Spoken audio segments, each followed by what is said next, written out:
Welcome to the Tools for Growing Your Business Ideas from the Ideas in Business team with Innovate UK. My name is Bruce McClelland, and I am very much like yourself. I'm here to learn about this particular program. I work for the Knowledge Transfer Network. I'm around the area of emerging technology. So my role is to look at where the emerging technologies are going and where this could be of an impact to the UK. But I'm also a STEM ambassador. I have a very keen interest on the 5 to 19 groups within the school programs, certainly within West Sussex. And this is why I think that this particular program is going to be something that I'd like to see. It's about that next stage. It's the people with the ideas moving forward, and what can we be doing to help you to grow those ideas. Now, I've got a role here to try and chair this, and I'm going to do my very best to stick to time, so I can see even on this introduction, we've only got 5 minutes. So without further ado, we're going to get an understanding about this program, the Ideas Means Business campaign, and it's a partnership with the Prince's Trust to find the next generation of innovators, and I'm sure many of them are on this program here, on this webinar. We are looking at the 2018 Young Innovators Programme was awarded to the 20 to 30-year-olds. It's particularly targeting that particular sector and group, and it's here to provide support and programs to help you to get those business ideas growing. So we've got an agenda that's looking like the following. We're going to have some introductions from Zoe Jones at Innovate UK and Schwan. We're going to then do a bit of Mentimeter. We'll go through the Mentimeter program and how you can do that shortly. It's not too bad, and I think it's very useful. We're going to find out a little bit about who you are and what you're hoping to get out of this. We're going to move through to the value proposition after that, and understanding your customers. We've got an exclusive video from Alex Osterwalder, which is going to be an exclusive and I think very helpful. We've then got Nick Homowitz from the Innovation Consultant, and a guest with Spencer Ayres, who's going to take us through the value proposition. We're going to move on to the business journey with Gemma Hallett from My Future. And we're going to then look at communicating your value with Chet Warner from Ada Ventures, and I'm particularly looking forward to that. That'll be followed by Laurie Freeman from Zingy Bear. And we're going to do a bit of a fireside chat with that, and I'm going to leave that because that's actually a fascinating innovation program that I think that I'm personally going to be looking forward to seeing. And then we're going to see what you guys think. So I think we should now move over to Zoe Jones from Innovate UK to tell us a little bit more about what this is about. So thanks, Bruce. Hi, everyone. It's great to see so many of you online this morning. I lead on our equality, diversity and inclusion programmes at Innovate UK. And many of you might be thinking, who are Innovate UK and what do we do? So we're the UK's innovation agency. We're funded by UK government, and we exist to invest in and support innovative businesses and innovators with great ideas. And many of the ideas and projects that we fund and support address the major societal and global challenges that we all face today. So businesses that we work with work on innovation, anything from transforming how we produce food to feed an expanding population, whilst also moving towards net zero emissions, to creating smart and sustainable packaging for consumer products, to innovating the next generation of virtual and augmented reality experiences. And more recently, Innovate UK have been involved in the coronavirus response, including the Ventilator Challenge, so bringing together leading Formula One teams to develop ventilators for the NHS very quickly, and also on diagnostics and new vaccines. So we help to grow innovative ideas and scale businesses, which ultimately creates new jobs and adds value to the UK economy. So innovation is built on great ideas, and at Innovate UK, we believe the best ideas for innovation can come from anyone, regardless of your age or background. So that's why we launched the Young Innovators Programme in partnership with the Prince's Trust back in 2018 to find young innovators with great ideas for business and even bigger plans to make those a reality. We've partnered with the Prince's Trust because they're a youth charity, They help young people between the ages of 11 and 30 to get into jobs, education and training through a variety of ways, such as mentoring, support, funding, and access to resources. So far, we've awarded 24 inspiring young innovators aged 18 to 30 with an award, and that includes a £5,000 grant, tailored one-to-one business support, and a living allowance so that you can work on your idea for 2 days a week. So a couple of examples from our phase 1 cohort. Stephanie Rolando founded a platform called Rumour, which is where you can find affordable accommodation in London in exchange for your help around the home. Or Adam Root, who founded Matter, who's pioneering the capture of microplastic through a filter that you put in your washing machine. So when you wash your clothes, small pieces of plastic come out and they're at risk of going into the ocean, but the products and the innovation that Adam and his business does now help to mitigate that. And you'll also hear from Laurie Freeman from Zingy Bear later on in this webinar that Bruce mentioned. So Innovate UK are going to award 100 more young innovators by 2023 through annual competition. So we're looking for young people who have great and fresh ideas for innovation and want help and support to make those business ideas into a reality. But it's not just about the annual awards competition.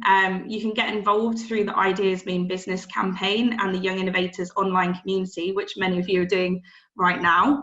And by signing up and getting involved, we'll help to signpost you to the right support, build new peer connections, and provide you with expert advice and tools to help develop your business skills and idea.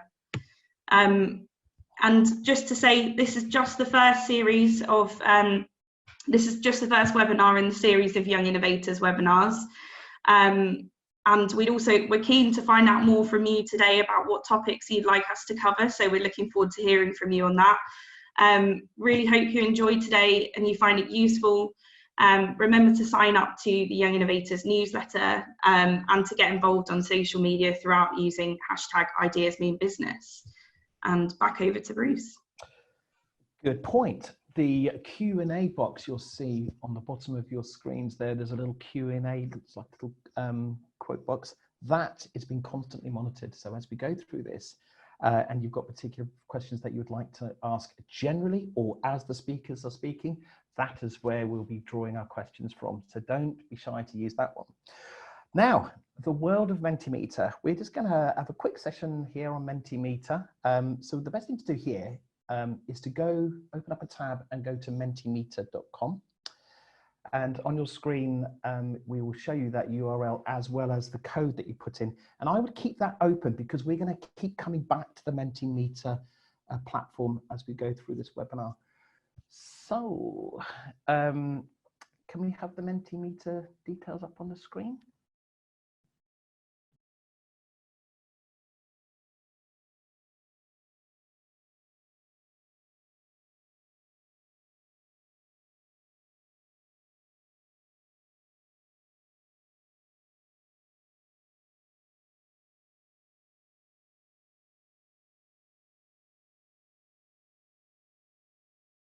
We've got 56 people that have answered so far. Most of them have not engaged with Prince's Trust KTN or Innovate UK before. So I think we should maybe move over to the next question now. And we're asking, where do you live? Where do you live?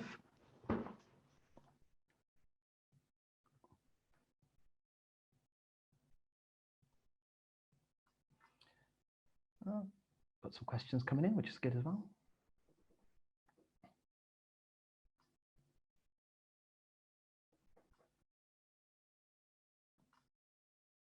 So most of our attendees today are joining us from London and the South East. And I think we'll move on to the next question now. So what are you most excited to learn about in this webinar?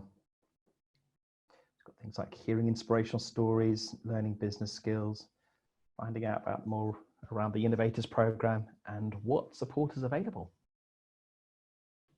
Okay. Brilliant. So I think we'll move on to the next question. Most of you said that you wanted to hear about the Young Innovators Programme and further support. And the next question is, do you have any experience of creating a value proposition, or indeed the realm of pitching? How much experience have you got on that?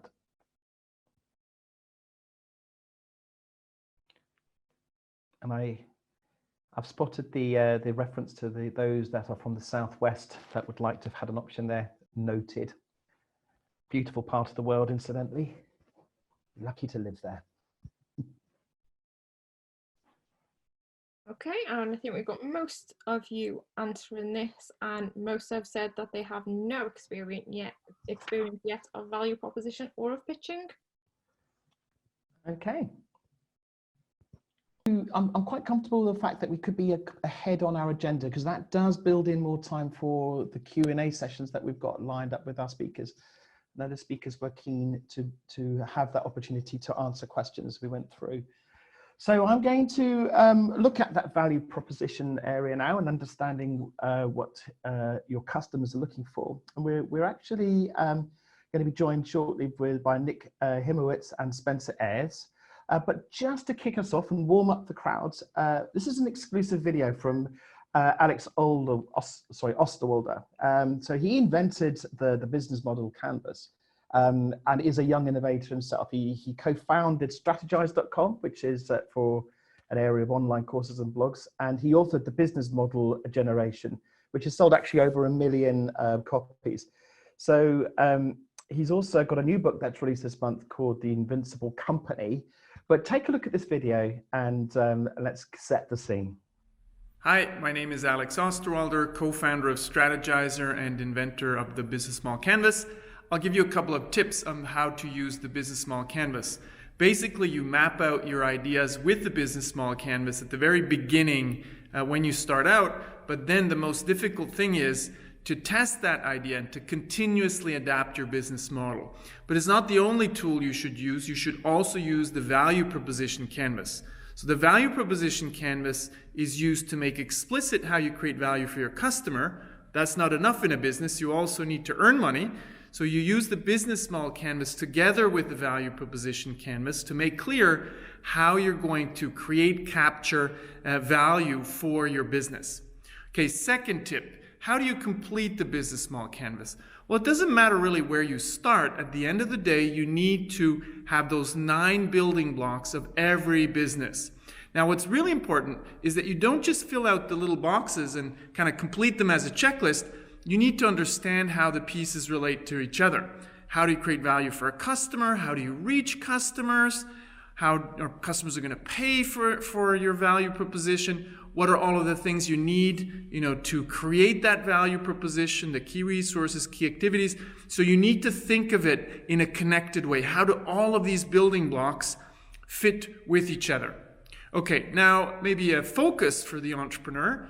It's not on figuring out the right idea. The most important in entrepreneurship is actually to adapt your idea until you are right. Means you start with an idea, you map it out with the business model canvas and the value proposition canvas, and then you get out of the building, so to say, to test your idea and continuously adapt it. You can talk to customers, you could do Skype calls, you can make prototypes, but one thing you need to really, really understand is you won't get it right from the beginning. Entrepreneurship is all about adapting your idea until you got it right. So that brings me to the last point, a little bit of advice for young entrepreneurs. One of the most important skills is going to be humiliated 100 times because you're not going to get it right. Everybody's going to say that's not possible, you're wrong. But you need to continuously adapt and listen selectively, because maybe the people are right, maybe they're not. But what's most important is not people's opinions. What's really important is the evidence that you get from testing your ideas, from customers, from stakeholders, from the supply chain. So your most important skill as an entrepreneur is going to be to get up again and again and again every single time you get it wrong. But sometimes you actually just need to throw away idea because there's nothing there and change and pivot to something else. So again, biggest skill of an entrepreneur is to be wrong 1,000 times until you get it right. So don't fear failure. Actually, every successful entrepreneur has failed a lot until they got it right. So get out of the building, test your ideas, and in times of COVID-19, you probably have to do your testing with Skype calls, with Zoom calls, whatever you can do to figure out if you're on the right path. Good luck. So I'd like to now draw in Nick Himowitz and Spencer Ayres. So I believe you are a duo around the Sven and Nick Show podcast. We'll come on to that shortly. But so Nick is an innovation consultant. He's delivered workshops with senior executives from Santander, John Lewis, RBS, American Express, Virgin Media, and Barclays, to name but a few. You are a program facilitator also for the Google hashtag I Am Remarkable initiative. So that's Nick. You're going to be supported here by Spencer Ayres, who's the founder and CEO of Future Builders. You deliver meaningful and impactful, easy access kind of like programs there that allow that learning to be accessed effectively. I believe you also started up and you also help large organizations with their digital transformation, which is a fundamentally important area and growing sector within our emerging technologies. And also, as I said, you jointly run this Sven and Nick show. So over to you, Nick, and tell us about the value proposition. Brilliant. Thank you so much, Bruce, and thank you so much for having us. And we're really looking forward to this session. Spencer, do you want to say anything very quickly just before we kick off? Just super happy to be here. Thank you so much for that introduction. Yeah, very excited for everything that's happening here. Brilliant. Hopefully you can all see my screen. Can I get a thumbs up if you can? Excellent. Thanks, Siobhan. Thanks, Bruce. Thanks, Spencer. And so I've called this session, How to Use the Value Proposition Canvas to Innovate Your Way Out of a Global Crisis. And I do want to say thank you, everyone, for taking the time to join this call, particularly given the current situation that we're in. Hopefully this is actually going to be a super positive experience. It's going to help you think about ways that, yeah, you can come up with new ideas, turn them into businesses, and take this negative situation and turn it as much as possible into a positive one. So just very quickly, just to talk about myself, Bruce has done a fantastic introduction as well.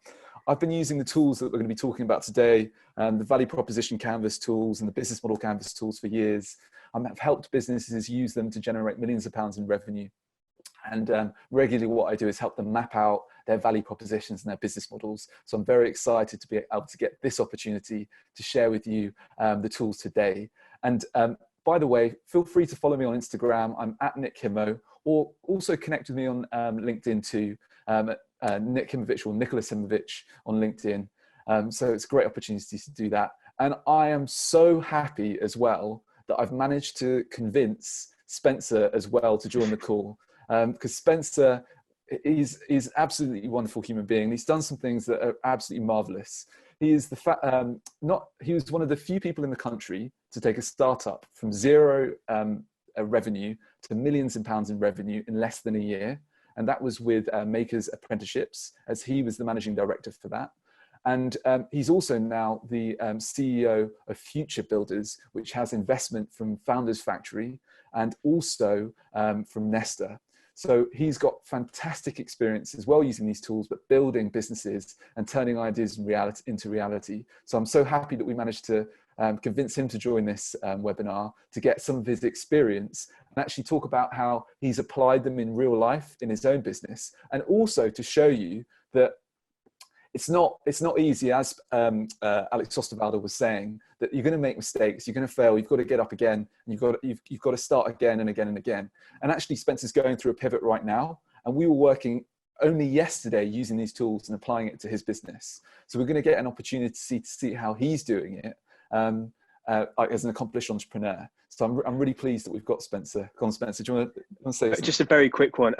Nick, I didn't mention that I've got a press embargo on the Nesta funding until 12 o'clock today. So anybody listening, please don't tweet or put anything out there about this Nesta thing. It's supposed to be launched today at midday. So there's literally shouldn't have been speaking about that. But anyway, that will happen. It's only 40 minutes early. I'm sure that's absolutely fine.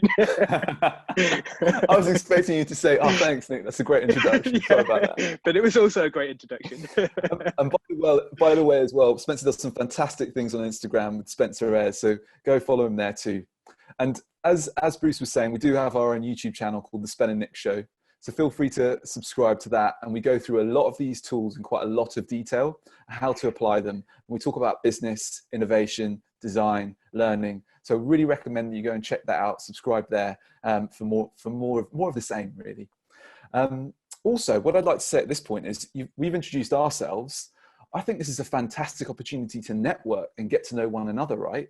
So if you'd like to use the chat box to share maybe your name, where you're calling from more specifically, if you want to, and what idea are you working on, I think this could be really, really interesting. Like, I will state though, that you're doing this you're using the chat box at your own risk, right?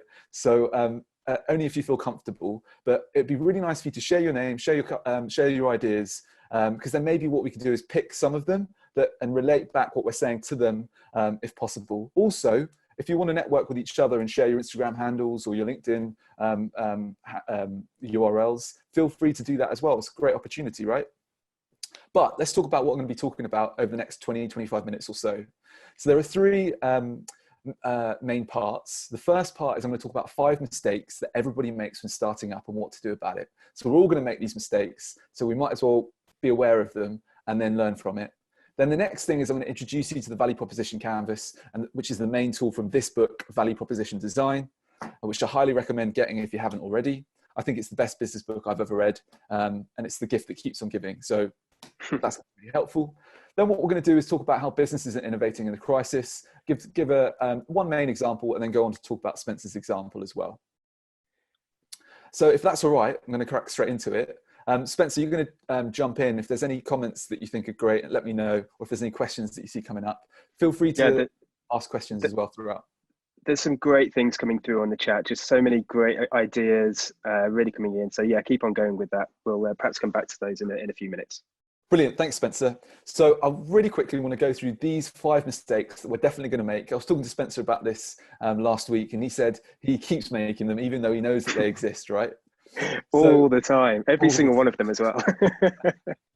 So the first one is that we let ideas float around inside our head for ages without actually doing anything about them. So that's the first mistake that I'm sure, let me know if you relate to this, by the way, let me know in the chat box. The next one is you spend 0 time with customers and fail to identify what their needs really are. The next one is that you poorly articulate to customers how your product can help them. We've all done it before. We've got an idea for a business and then someone says, okay, well, what is it? And then you go, oh, well, it's this thing that does that. And it's about this and it's really going to help these people. But it's kind of going to do this. It's a bit like that. But then no one really understands what you're saying, all right? So we need to try and avoid that common mistake. The next one is not really realizing that what customers say and what customers do are not always the same thing. It's like if you go and ask your mum, if she thinks your business idea is a good idea, of course she's going to say yeah. She's going to be like, yeah, it's a fantastic idea. You should definitely do that. But what people say and the reality is not always the same. So we need to be aware of that. And the next one is you waste time and money over engineering the first version of your product. So you're going to start, if you do eventually get your idea out of your head and start building it, what you're going to do is you're going to start making it much bigger than it needs to be. Your perfection is going to come in. You're going to put all these features into your product and it's going to be way more complicated than it's going to need to be. It's going to take you months longer than it needs to create it. And it's also going to just be way more complicated and way more expensive. And you'll give it to people and they'll be like, we didn't need that part. And so you will have wasted lots of time. So here are 5 tips in terms of what you can do about it. Number 1, get your ideas out of your head and onto paper immediately. Do a napkin sketch, yeah? Or use the canvas that we're going to show you today to be able to map out your ideas. It's simple and it shouldn't take more than 20 minutes. The next thing is speak to customers and get crystal clear on their most important needs. You want to be having a very clear idea of what customers need and what they're trying to do and how they're trying to do it right now. So the canvas is going to help us do this. Next, you want to clearly articulate to customers how your product can help them. This is all about getting your pitch right. I know many of you have done it already. 20% of you have worked on value propositions before, but many of you haven't. So if we can think about it a lot early on and get it clear in our heads first, and then map them out in a really nice way, that's going to help make sure we can articulate them better when we do speak to customers. Then this one's a key one. Get your customers to show you interest, ideally using their credit cards. So what happens is you speak to customers, they say, yeah, we'd buy that. Yeah, we'd love to buy that. Do they buy it? No. What's really good is if you can get them to actually ask them for their credit card details and see if, you know, they're genuinely interested. You don't need to take them straight away, but you can at least ask them, right? And see if they're genuinely interested in your product, maybe even before you've made the first version of it. And we'll talk about that later on as well. And then finally, I think it's so important to make sure that you create a scrappy version of the first prototype that you create, and just focus on one feature and get that to your customers very quickly, because they'll be able to tell you straight away what they think of it. And this really comes from this book as well that I really recommend checking out if you haven't already. It's called The Lean Startup by Eric Ries. He talks about this idea of a minimum viable product. Yeah. And that's having the most basic form of a prototype that you can create very quickly to test your idea. So you want to be able to make sure that you do a simple, basic prototype, nothing too complicated, get it out to people quickly, and then you'll know what they like and what they don't like. And based on that feedback, you can then improve it and change it. So those are the top 5 mistakes and what to do about it. And thankfully, the value proposition canvas and the value proposition design book is going to give us the answers that we need to be able to actually overcome those challenges. And that's what we're going to be doing today. As I say, I think it's the best business book that's ever written, in my opinion. I've not paid by a strategizer to say that, or Alex Osterwalder. I just think it's a fantastic tool and one that I use every day, particularly the value proposition canvas and the business model canvas. And today's session, we're going to be focusing on the value proposition canvas, but I highly recommend you go to strategizer.com and check out all the other tools. And there's lots of great videos that you can check out there too. So now let's go into the introduction to the value proposition canvas. Now, we've said the word value proposition quite a lot already on this call, but what do we mean by it? I think that's a good place to start, right? So what we mean by value proposition is it's just a description of the benefits a company promises to deliver to customers should they choose to buy their product or service. Yeah, that's it, just a description. And what I've said here is your products need a strong value proposition if you want a lot of people to buy it, if you want to have lots of customers. So that's what we mean by a value proposition. And now, what we've done is Strategizer have created this tool called the Value Proposition Canvas to help you map out what that description is, to be able to help you get really clear on what are your customers' needs, what's your product, and how does it help benefit them. Yeah. So there's 2 sides to this Value Proposition Canvas. We've got on the right-hand side, we've got the circle, which is the customer profile. And then on the left-hand side, we've got the square, which is the value map. Yeah. And let's go through what is entailed in each one of those. So on the customer profile, first we've got pains, which are the difficulties, obstacles, challenges that your customers are facing, the problems that they've got, that they want to move away from. Then you've got the gains, which is the expected benefits, the results, the outcomes, the rewards that they want to get to, they want to be moving towards. And then of course, you've got the thing they're trying to do, the activity, to be able to get from one to the other. And we call this your customer jobs. So what are the activities that your customers are currently engaging in to be able to get from the pain that they've got to the outcome that they want to get to? So that's the customer profile. If we can understand who our customer is, what their pains are, what objectives they've got, what outcomes they want to get to in terms of gains, and what they're currently doing to move from one to the other, that's going to help us so much make sure that we're creating a product that is going to really meet our customers' needs. Okay? Are you with me? Is everyone still with me? Can you give me some yeses in the chat box as well if you're still with me? And if you've got any questions so far, feel free to put them in the Q&A box as well. Getting loads of yeses in the chat box. Also, some incredible ideas. The breadth of these ideas that are coming through on the chat box, it's incredible. So much about sustainability, renewable stuff, really kind of health conscious people, community, climate conscious. I think these are amazing ideas. So keep them coming in. It's just so good to see them all. Brilliant, brilliant. What's nice about this is it's not just us talking and sharing information, it's everyone engaging and everyone sharing with each other. What a fantastic... And there's networking already happening on the chat as well, which is fantastic. Okay, so let's talk about the value map. The value map's the square, and the first part you've got in it is the product or service that you've got, and that relates to the customer's jobs. So your product or service is trying to help the customer do something, move forward, make progress with their challenge or problem to get to where they want to be. So I've said that it's the thing that you sell to you. The thing in quotations is, it could be a product, it can be a service that helps your customers get a particular job done in their lives. And then you've got the pain relievers. The pain reliever is just a feature of your product or service that alleviates the customer's pain. And then you've got the gain creator, which is the feature of the product or service that enables the customer to get a gain. So I've got these two arrows which show that the features that enable the gains relate to the gains, and the features that are the pain relievers that relate to the pains relate to the pain. So that's a pain reliever. There's no fundamental difference between a gain creator and a pain reliever. It's just a feature of your product. But what makes it different is whether it relates to the gain, the thing the customer's trying to get, or the pain, the problem that they've got to start with. So this gives you a good overview of both the two sides, the customer profile and the value map, and each of the main sections. It's pretty simple, right? You've got to understand what problem has my customer got, where are they trying to go, what's the outcome they want, and what are they doing at the moment to get from one to the other. And then on the other side, well, what's my product or service? How does it help them in terms of what are the features that enable them to move away from the pain they've got and move towards the outcome they want, the gain that they want to get. So that's what we're trying to do here. I'm going to keep going.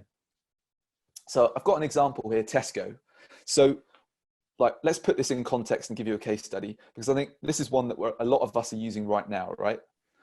I'm just going to move my screen slightly because I can't see the bottom. Great. So since we're in quarantine right now, we only got one opportunity a week to go and get some shopping. So I wanted to use this as an example because I think this is one we'll all relate to right now. So as we can see, we're using Tesco as the company, and I'm using myself as a customer profile of myself to give you an example. So what I'm trying to do in terms of my jobs at the moment is buy foods, and I'm trying to self-isolate. And the pains that I've got, the difficulties are trying to avoid germs. There's low availability of food supplies, and there are long queues outside the supermarket. What I want is to be able to get to the supermarket in less than a 10-minute walk. I want to be 2 meters apart from anyone. And the supermarket helps me because it's got Tesco has got the largest network of locations. So that means that it's likely to be within 10 minutes walk from my house. I want to keep 2 meters apart from anyone. So luckily there's staff managing the queue outside. So that's a feature of the supermarket that enables me to make sure that I'm 2 meters apart. In terms of a pain reliever, I want to avoid germs. Luckily you've got staff cleaning self-service checkouts regularly. And there's low availability of supplies, that's an issue. So what they've done is they've done limited to 3 of any item, which means that hopefully there's more availability and I can get the products that I want. Now there's this other thing, which I said, queuing outside. Normally you'd have the home delivery service, but because everyone's trying to use it right now, it's not always available. So that's an issue. So we've identified that as an issue on here. But hopefully you can see from this case study that I've showed you on the right-hand side, the customer profile, which I've used as myself. And then you've got Tesco and the supermarket and how it fits together to solve my problems. And in some cases, not solve them because I can't get the home delivery at the moment. So that's the first example, and hopefully starts to bring this to life a little bit. Next, you can do something pretty cool. And I'm jumping forward and I'll jump back again in a second. In the book, it talks about this idea of using an ad lib, it's called, or a value proposition statement. So we talked about a value proposition being a description of the benefits a customer can expect to receive from your product or service. What you can do is you can take those sticky notes now that we've used, because all those colored notes, those were like sticky notes. We would do this physically in real life. You'd print out the paper and you use your sticky notes and you put them on the paper. But of course I've done it digitally here. So what I can do now is take the sticky notes and put them into this statement. And this will help give you an idea of what the value proposition is for Tesco. This might not be exactly how they describe it, but I'm just showing you what the tool is and to give you an idea of how you could do it. So our supermarket helps people staying at home, because that's the customer segment, myself, who want to buy food and stay safe, because that's my job to be done. And I'm trying to avoid my pain, which is avoiding germs. And I want to increase or get to the outcome, which is stay close to home. I don't want to go too far. And unlike smaller competitors, it should be within a 10-minute walk because it's got the largest network of supermarkets in the country. So I'll just say that one more time. Our supermarket helps people staying at home who want to buy food and stay safe by avoiding germs and staying close to home. unlike smaller competitors, it's less than 10 minutes to walk away from, it's likely to be less minutes to walk away from home. So you can see that I've just created that value proposition very simply. Now, what we've shown is the value proposition canvas is a great tool for looking backwards and analyzing businesses, but it's not just a tool for analysis. It's also a tool for looking forward and creating new business ideas, creating new products and services. And we're going to be showing that with what Spencer's doing. But before I do that, I want to show you an example of a company that's really thriving in this crisis right now, and what they've done to be able to do that. So I just found this, it was a really interesting story that was in the newspaper that someone sent me a picture of, and it was the Red Herring Games company. So this lady, she was, it's her company, and she was creating murder mystery dinner parties that were kind of face-to-face in real life. So she was creating packages that people could run their own murder mystery games for dinner parties. And she was only making 5,000, or she was doing very well, making £5,000 a month at this time last year. But during the crisis, she transferred it to online, and she's gone to making £30,000 in a month, selling these packages around how to organize a murder mystery dinner remotely using Zoom or Google Hangouts or whatever, video conferencing. And I want to share with you my interpretation of her value proposition canvas. So I've used the knife to demonstrate the murder mystery kind of product that she's got. And on the right-hand side, her customer profile is friends and family who are self-isolating. And so the pains that they've got is they need to keep distance.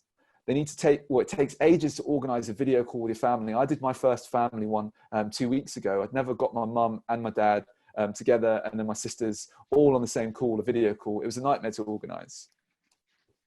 Technology can be an issue for the older people as well. They don't know how to set up Zoom or set up Google Hangouts.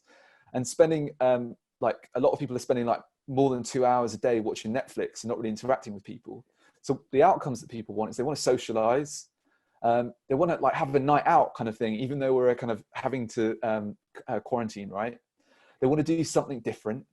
And in terms of the jobs that they're trying to do to get from one to the other, they want to speak to their family and their friends, and they want to find a way to feel connected to one another, right? These are the jobs that they've got.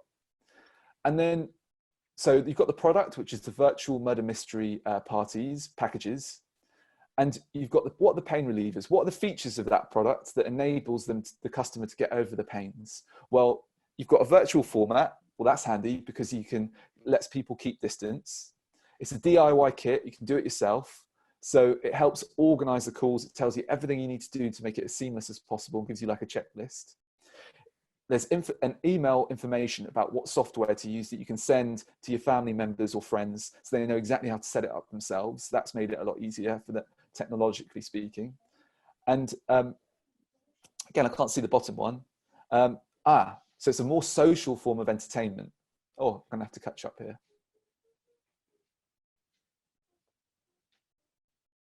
Which means that you're not spending 2 hours, hopefully more than 2 hours watching Netflix, or maybe more than that. So what's great in terms of the features that are helping get the gains that the customer wants is it's suitable for large audiences, for large groups, sorry. I think up to 20 people it can manage easily. It's about 3 hours long, so it's a great night out. It's suitable for large groups. So, well, I think I've just got a typo there. It's something different, out of the ordinary, something you wouldn't normally do. You don't normally do murder mystery dinners, right? So that's a good feature that enables you to have something different. So that's a good example. I've given Tesco, and I've given the murder mysteries as examples of how you can use this tool to look at how those businesses are working. But when you're doing this moving forward, you don't know what your value propositions are. In fact, in the early stages of making your canvases using this tool, everything's just a guess. So all of these are assumptions. Everything you put into your what you think the customer is, who the customer is, what their pains are, what the gains they want, the outcomes they want, and what the jobs they're trying to get done to get from one to the other. Those are all just guesses. You have no idea yet until you speak to customers, right? And on the other side, well, you might have a rough idea of what you think the product is, but you don't know whether it actually meets the customer's needs, and you don't know what features are important or what features it should have at all. So it's all just a big guess, right? So what the next step needs to be is you need to map out all of your assumptions onto paper, yeah? And it's going to be, ideally you use lots of sticky notes. It's very messy, sticky notes everywhere, everywhere, everywhere. Get all your ideas out onto paper as much as you can. And then what you do is you want to prioritize your assumptions. So what we do is we put them in the orders of and prioritize the most important assumptions.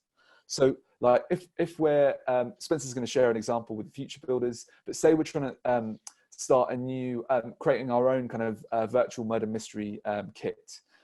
You might be thinking, like you might say, well, people are feeling lonely, people are spending too much time on Netflix, people are having problems with technology and need some help. Those might be some assumptions. Your customers might actually not have those problems, but you need to speak to them and actually find out whether and observe them and see whether they do have those problems or not. Because as we said, what customers say and what customers do aren't always the same thing. So they might say they've got a problem, but then what you want to do is, first of all, you can ask them, but then you can actually observe what they do. So maybe you could set up a call and actually get them on and actually find out if they really have those problems. But what you do is you want to order all those sticky notes, find out what are the biggest guesses that you're making. What is the biggest assumption? And then test those first early on so that you're not leaving those like later on when you've invested more time and more money into maybe a product that isn't quite right, that needs to change. So we're prioritizing our assumptions. And then we talked about testing very, very quickly. So there's different ways that you can test your idea. Great book that I also recommend from Strategyzer is, again, they're not paying me for this, is Testing Business Ideas. So this takes you through the next phase, which I'm not covering on this call. But this book goes into lots, it gives a whole catalogue of ways to test your idea in real life. A few examples that I want to give that Spencer can go into a little bit more detail on is, one, set up a landing page. Squarespace, I think, is a good one to use for that. Again, there are lots of different other providers, but you can set up a quick page. You can do it in a matter of hours and then get people to come to it. And you can even ask them for details, where they sign up for a newsletter or sign up for the maybe to be on the waiting list to get your product. And if you've got people like that signing up for your waiting list for your product, that's giving you quite a strong indication that maybe this product is a good idea before you've even built it.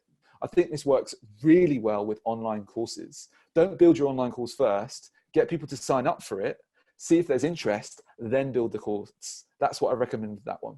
Customer interviews. Really important. Make sure you're speaking to customers. Now, you can't do it in real life. And actually, one of Alex Osterwalder loves to say the quote from Steve Blank, which is, you need to get yourself outside the building. Yeah. If you're inside the building, it's no good. But of course, with coronavirus, we have to stay inside the building. So what we can do, fortunately, is we can set up video calls with people and speak to them and interview them that way. And I really recommend that you're doing that in this time. And you can do that. There's lots of different ways to reach out to people on Instagram, on LinkedIn, find out people's emails, just send them a message and ask them, you know, can you give me 5 minutes? I just want to talk through a business idea with you. I really recommend that you do that. They might not answer, but you can still ask them anyway. And if you ask enough people, you'll definitely get some responses in the end. And then the last one, we mentioned the credit card experiment.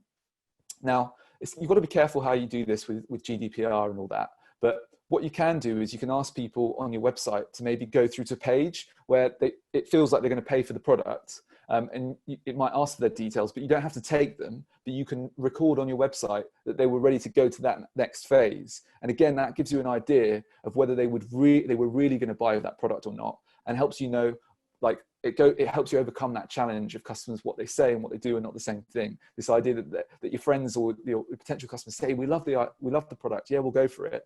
But then they don't really back it up when it goes to the sale time, they don't actually buy it. So having a credit card experiment where you test whether people are actually willing to give you the details before even taking them, that's a great way to test whether your idea has got legs or not. But what we're going to do now is, and I think we're doing okay for time, right? We're not doing too badly. We're just going to quickly, Spencer's going to talk through for 5 minutes on his value proposition canvas. So Spencer, do you want to go through this? Is that all right? Yeah, absolutely. I just think, just very quickly, to a couple of the points that have been made already, both by Nick, but also by Alex Osterwalder as well. Future Builders has been around for about a year so far, but we've probably had, I'd say, at least 6 different incarnations. So 6 completely different versions of what we are happened over the last year or so. We're going through another pivot right now just to try and figure out how we can offer a better service that's more valuable to individual people. So this is something that is not just talked about in theory, it's totally what happens in practice. And I know I'll talk through a few of those experiments that have helped us refine that over the time as well. So very quickly, go ahead. Yeah. Just before you start, I just want to show people, this is what it looks like in real life. So we were mapping out Spencer's value proposition canvas, and this is what the kind of thing that you want to create. Absolutely. As scrappy as you like. This isn't something that normally you wouldn't necessarily talk about this to 300 people. So normally it's just on Post-it notes and whatever else. So the big thing for me at the moment is this opportunity that's happened with coronavirus. I see it as an opportunity, and I think whenever there's a crisis or there's difficulties, there are huge problems, but I think there's often opportunities that exist within those problems.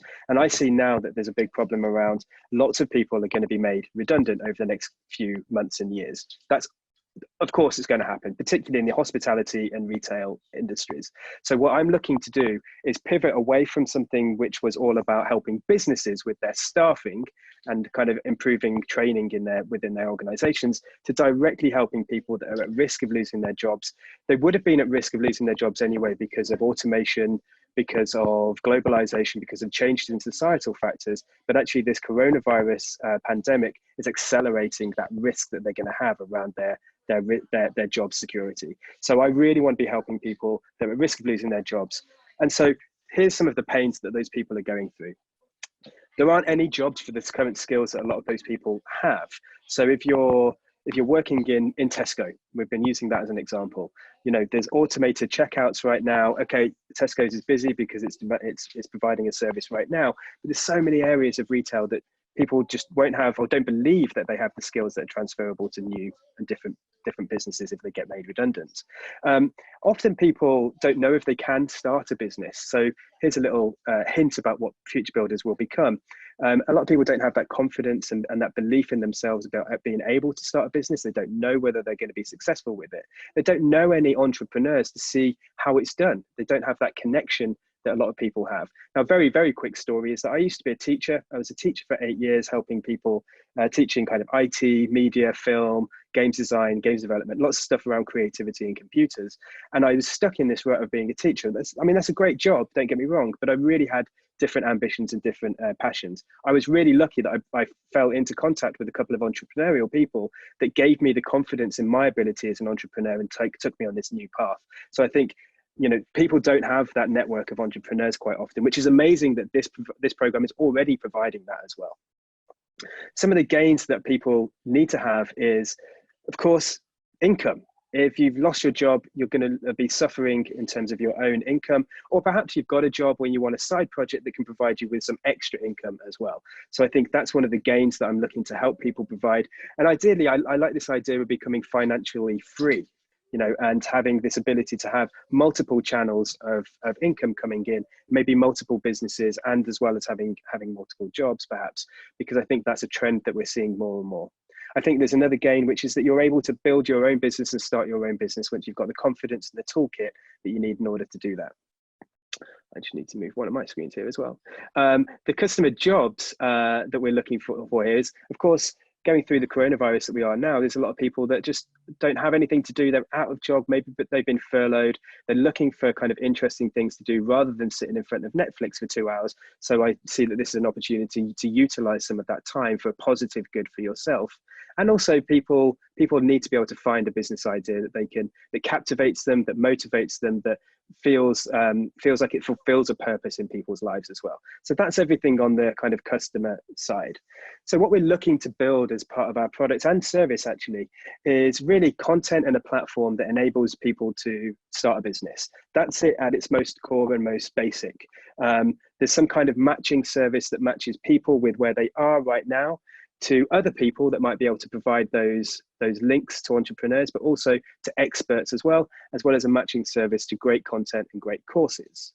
The gain relievers, the gain givers, if you like, that we're looking for here are, one of the really big things is that courses are fine, but this shouldn't be something which is just about learning. What I want to be able to do is create almost a blueprint, a map, a playbook of how to go from just an idea into generating revenue that anybody can follow. I really truly believe that everybody has the capability within them to become an entrepreneur. It's just that some people haven't experienced it or know what to do. So if we can give people that guide about how to do it, then it's much more likely you're going to find that business idea that you want. You can start to be a business owner yourself and then generate the extra income that we so desperately are going to be needing over the next few months and years. I think another element of this is about accountability. So it's fine saying that you're going to do something, but actually if you're telling somebody that you're going to do something, if you're accountable therefore to that thing that you've told them, if you're getting support about how to do this as well, then that's an incredibly valuable thing. Now, Nick and I have been talking to each other daily for about 3 or 4 years now, and I always feel that I'm accountable to Nick, and he's part of my network to help me grow as an individual. But a lot of people just don't have access to people like Nick. So I think that's something I want to be able to provide to people. I also believe in the power of learning through doing, or because it's Future Builders, learning through building. So I don't think that, a lot of people learn from reading theory, and a lot of people learn from, reading books, etc. But actually the most powerful thing is the way to learn is by doing something, by building something. So I want to create these modules and these snackable pieces of content about how to turn it from an idea through to finished product, actually doing it. And this is a good example of one of those tools that we'll be going through, is doing things like business model canvases. And then there's these idea of like mindset modules to help people become more entrepreneurial in their thinking, to have this experimental mindset as well. Because quite often we believe, and I'm going through this at the moment with a client that I'm working with as a separate side project, by the way. We've been doing this work for about a month. They believed that they had the answer and knew exactly what they wanted to do. We've interviewed now about 20 people, and only in the last couple of days after a month of working on this project, are they starting to realize actually what they thought was the right thing to do was probably not the right thing to do, because people aren't desperate for it. So now we're having to revise a lot of these things. They haven't had that experimental mindset from the beginning. All of the guidance and the support that I've tried to give them has still meant that they're making a lot of these mistakes. I think case studies are an incredibly important thing. I'm a big fan of this phrase, people like you do things like this. And actually, people like everybody on this call can do things like this if they're given the support and the guidance about how to do it, and that kind of roadmap and blueprint about how to exactly to do it. So the support is a hugely important part of it. Now, I've gone through that incredibly quickly. I'm just conscious of time, but I wanted to make sure that I got through it all. This is really important to me. It's become my passion project. I believe in everybody has the ability to do this, but people don't often think that they have the opportunities to do it. So I would love to connect with people. If you want to connect with me, of course, hit me up on LinkedIn or on Instagram. And I would say, I've just thought of doing this, but anyone that comes through and gets in conversation, I'll make sure that you've got access to the whole platform once it becomes live for at least a year for free. Don't have to pay a thing. So that's a commitment to everyone on this program. Hopefully that works for everyone.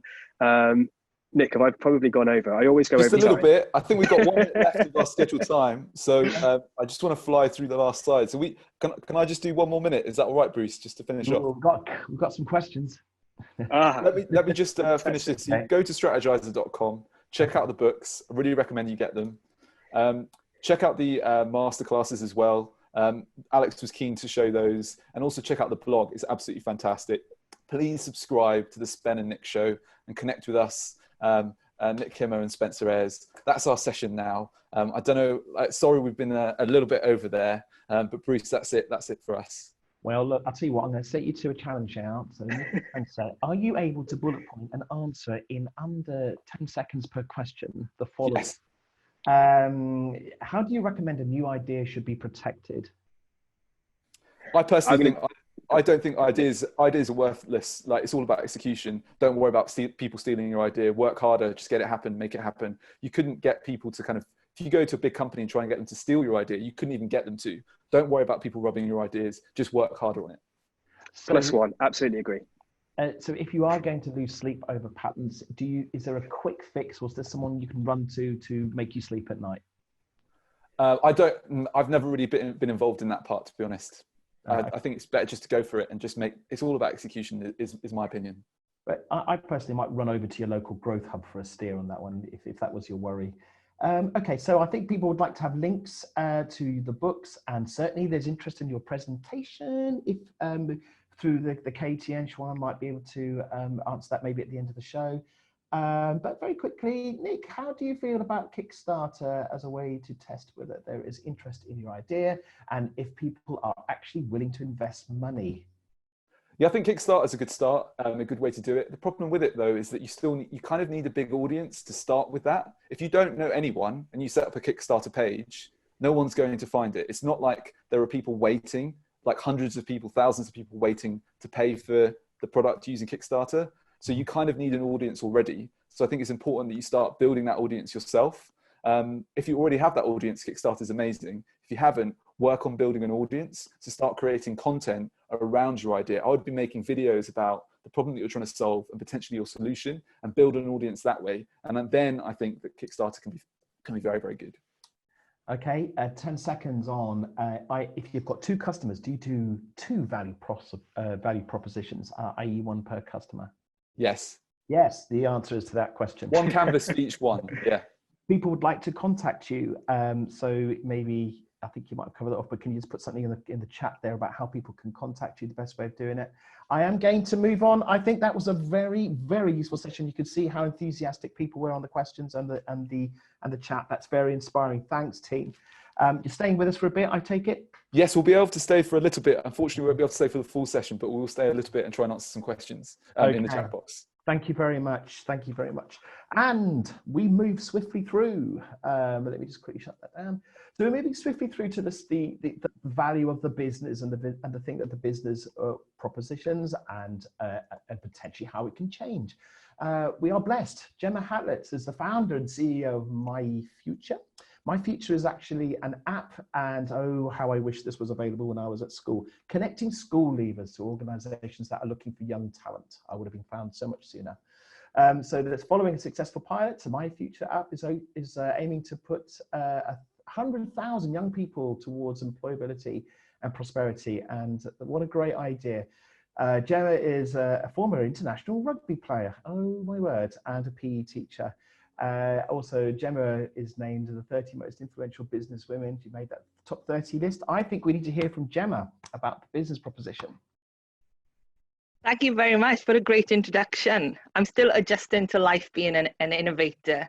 I think I spent the last 10 years of my life being a PE teacher and a rugby player. So talking and things like this is still a bit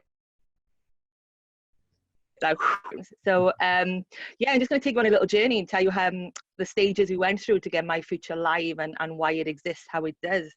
I think innovators are initially problem solvers and really good listeners, and that's the process that I went through to bring My Future to life. So if I talk about the problem we identified, so I'm sure many people listening have been through this process themselves. As a teacher, a PE teacher in particular, I got dumped, for want of a better word, the careers provision in our school. So I was in charge of year 11s, year 12, year 13 destinations and trying to get them fired up about their careers, where they're going to go to next after school.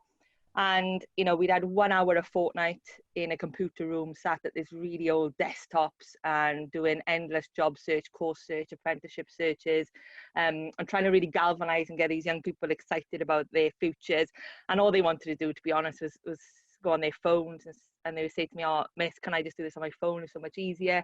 And what became apparent was we've got this digital native generation. They've grown up on smartphones. That's their first port of call when they need to do anything. And we've got this really old process of taking them onto computers and desktops and searching and trying to find. And I could see their frustrations, you know, firsthand. And I wanted to do something about that. So I had a really great idea, and it was to create a Facebook for Nicholas talked about earlier about how ideas fail, and this idea crashed and burned. The solution was to create something that was going to help young people move towards the world of work seamlessly, easily, independently. But my idea of a Facebook career, exactly like Nicholas said, go back a bit, Siobhan, sorry. I took it to my parents, to my friends, to my teachers, to my colleagues, and everyone my age and older were like, yes, Facebook for Careers, that's amazing, what a great idea. And my vision was that we'd have this online platform where you'd have a news feed of all your career opportunities, and you'd have, you know, videos and quizzes and job descriptions and all sorts on there. And I thought it was great. And I spent a bunch of money getting that built, and then took it to all the young people and took it out to the community. And they all kind of went, well, we love what you want to do, but we just don't love how you're doing it. So the idea actually for my future then evolved to a Tinder for Careers. And it was basically led by these young people. So I worked with 2,500 school leavers to take this, to pivot the idea so that the outcome could be the same, but the way they would go about that and the processes was completely redesigned. They threw out almost 80% of what the solution was going to be. And what we did was streamline it and simplify the process so much that it ultimately became a Tinder for Careers. So just like Tinder you use for dating, we've created an app where you fill in your profile, a very basic profile for school leavers, and then from that you're matched to earning, learning, training and volunteering opportunities in a 5, 10, 50 mile radius. It's up to the app user, and then they can apply for that opportunity in a swipe.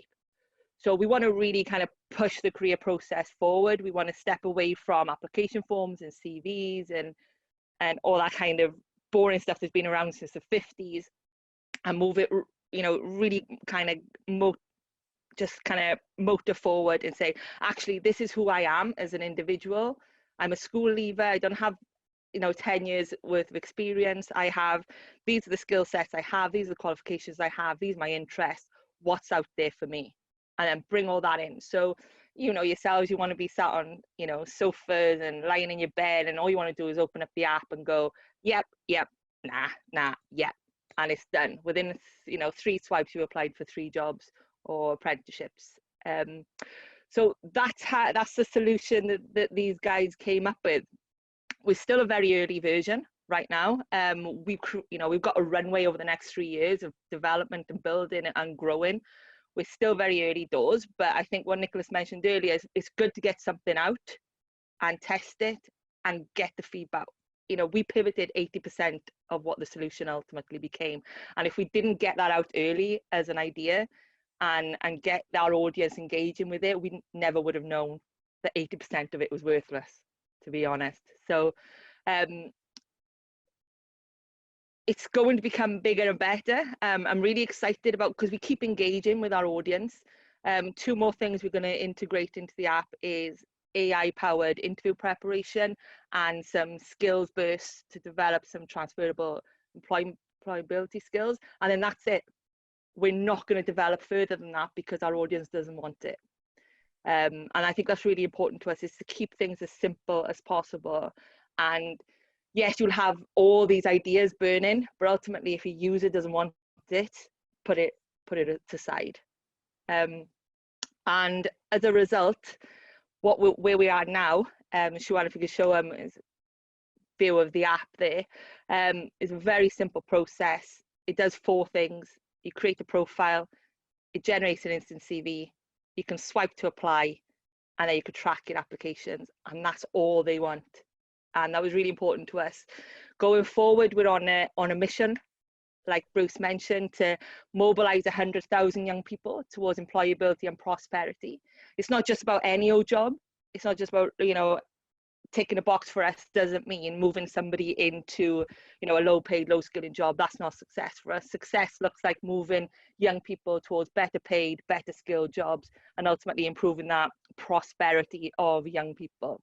So we work very closely with emerging sectors and priority sectors where the skills gap is, and try to move a generation of school leavers into better paid, better skilled jobs, so that ultimately become more prosperous as a generation. So I won't go into too much, because 5% of you only wanted to hear my story today, according to our poll area. So I'll leave it there. And yeah, any questions? I'm going to be here to answer any questions. I've got a bit of a question myself, if that's right, Gemma, because it's taking that idea. Did you begin a process of collaboration on your idea before you actually developed it, or has this been completely driven by yourself? I'm not the developer by all means. You know, I'm a rugby player. I couldn't write a piece of code if I had to. Once we kind of went to the business model canvas and the design with the young people, then I went and found a team to help us build that. So yeah, it's all about collaboration for me. There's no way I could have built it. Excellent. Is that what you meant, Bruce? Yeah, indeed. I mean, because my day in, day out is about forming collaborations. So it's great to see when you got people collaborate. You got the idea and the drive, but it's the collaboration and how that works together. It's a very interesting dynamic, and it sounds like it's been successful for you. And to that end, it sounds like you're not the sort of person that's going to sit around. Is there something else that you've perhaps got developing in the background that's inspired you from the success of this product? Just the integration of some additional support that young people said they wanted. So we'll only build what young people want ultimately, and we're forcing industry and sectors to come with us. So we hear from HR directors and company owners, can you do this? And we will say, we'll take that back to the young people. And if they go, oh, no, I don't want to do that, then we won't do it. So there's only 2 more functions due to come into the app over the next 18 months. People are aware of the Q&A tab at the bottom of the screen where you will be posing questions to our speakers. Gemma, are you around for a while as we monitor that chat forum? Yes, absolutely, yeah. Bruce, there's a couple of questions for Gemma on it now. Do you want me to read one out? Could you? Because mine's obviously frozen. Okay, so we've got one for Gemma off Alfie, which says, what made you come up with the idea to help out school leavers, and was it your own experience? He's very interested in the inspiration behind it. Yeah, so I used to spend time with year 11, year 12, year 13s and try and get them inspired. But the whole process of going online, going on Indeed, going on Monster Jobs, trying to find a course, and then getting matches in the sense of results that were for graduates or people with 10 years experience, or it was, 300 miles from where they live. There's so many platforms out there designed for those people, but there's no platform designed for school leavers and just school leavers. So I'm very driven to stay in my lane. Our lane is school leavers, and those that are not going off to university. There is a growing number. So if we can help those, then yeah, that's all I want to do. Perfect. And I'm back live again now. So can I start firing questions at Gemma? Yeah, go. So how do you manage the finance section? First place, building an app costs a lot. I think the postman just arrived. It's a learning curve. I have a really good board of advisors, and one of them on there is a finance expert, so I kind of dump that on them. But ultimately it's just watch the pennies and you watch the pounds from where I'm concerned. It's it basically comes in and goes straight back out again to bills, so there's not that much money to worry about at this stage. Right, but also the background, I take it, holding some sort of robust project finance plan. Yeah. Sorry, say that again. But in the background there is a finance plan. Oh yeah, for sure. Yeah. I'm right. Just, I know my strengths, and it's not finance and numbers. So, I've onboarded somebody to take care of that, which I think you should do. Is, it was mentioned earlier, should we keep our innovations secret? And absolutely not. We need to gather a community, gather those people that got skills that you don't have, and bring in a team as early as possible. Okay. How do you raise awareness among the young people? Was that via partnerships with schools?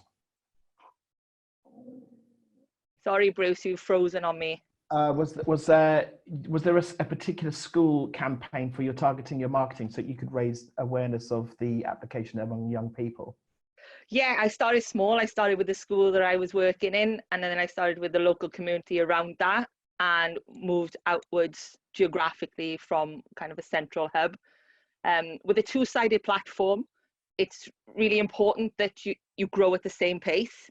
Because even though we could drop My Future into any kind of city or town or region around the UK, if it doesn't have supply and demand, so the young talent and the opportunities, it'll essentially fail. So we learned that early doors. Again, another failure of ours was that we thought we were live, let's go for it. We're across the UK. And then we had to close things down, and we grew from, so Swansea has the highest level of youth unemployment in Wales. So we launched in Swansea, and then we started growing outwards from there. And it's, again, leaning on your network. So I know lots of teachers, so I was able to lean on them. And then I got working in the community, working with youth groups and partnering with the Prince's Trust, and just kind of growing out geographically from there. Feeling a bit bad now, having stolen a bit of the airtime, because the questions are coming in thick and fast. But can we go down to bullet point answers, Gemma? Go, quick fire. Quick fire questions. So, how did you develop how did you get the application up and running?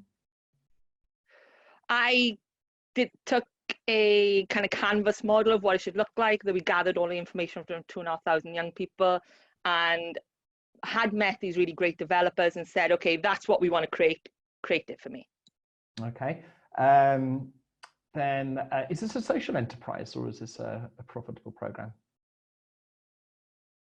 Actually, because we've got really strong social objectives. So we wanted it to protect the tech, so that had to be a limited company, but we got really strong social objectives. So we do a social enterprise that runs alongside underneath the My Future brand. Okay. And so how did you get the feedback on your idea at the early stages of business development? Did you use particular forums or platforms? Mainly face-to-face and groups. So is it, classes of young people sat around tables with post-it notes, and it was a case of, right, tell me what would be great for the solution, put the post-it notes on that wall. Tell me what we don't want in the solution, put the post-it notes on that wall. I never called it an app, and I never called it a platform. I always called it a solution. Right. So on this wall, it's like, it needs to be an app, it needs to be like Tinder, it needs to be easy, it needs to be thumbable. And on this wall, it was like all the stuff that already exists, what it shouldn't be. So ultimately, we just took this wall of post-it notes and said, that's the foundation of our app there. I'm gonna have to draw it to a close there. I'm aware that there's a number of questions in there. We are logging the questions, and perhaps, Gemma, you can stay with us for a while, and we'll just frame some of the questions that we didn't get round to for this particular. Sure. Okay, everybody, please, can I encourage you back to your Mentimeter platform? And this time I'm hoping that I can join it as well, because we're going to have a little, what's really interesting, if you looked at the young entrepreneurial sort of environment, is what are the situations that are happening now that have inspired your business ideas? What are the sort of grander challenges that our world might be facing now that's brought you forward to think of this idea? And this is what this quick fire set of questions is around. So we're not looking at particular sort of sector, detail. It's just one of the general themes that have brought you forward to think, I'm going to do something, or I'd like to join a program around that theme. So let's go to that first question here. So what do you think is the world's most pressing challenge? It's a free text. It could be anything that you feel is a pressing challenge. We've had some pretty good answers in, Bruce. So quite a lot of people are saying climate change. A couple people saying mental health. Somebody said that McDonald's is closed. Wow. And we've got equality and diversity, and wealth and income inequality as well on there.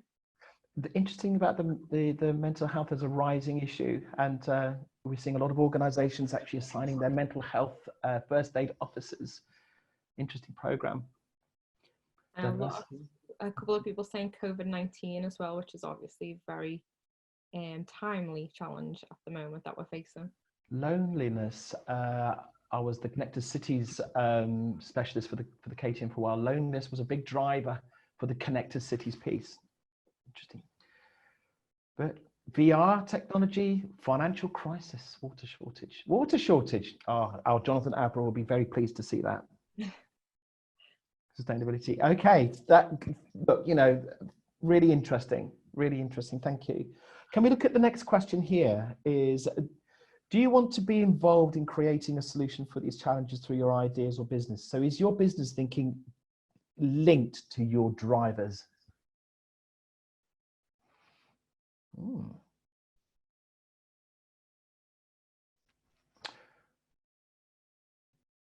Aha.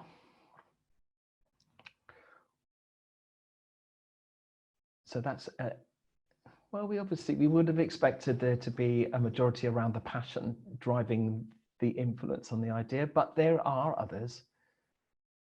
A small percentage that, nope, unrelated. Interesting, thank you. Right, so what motivates you to push forward with your idea? What's your key motivator? Could it be others? Could it be your personal characteristics?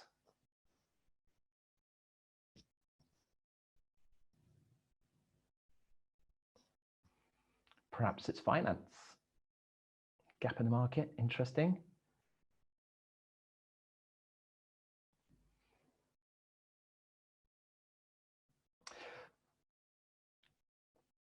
The idea of being your own boss, good idea. A lot of people are saying personal experiences as well. Yeah. Yep. Perhaps the idea that could help other people. We are a caring nation here in the UK. Look at that. Fantastic. The opportunity to be creative.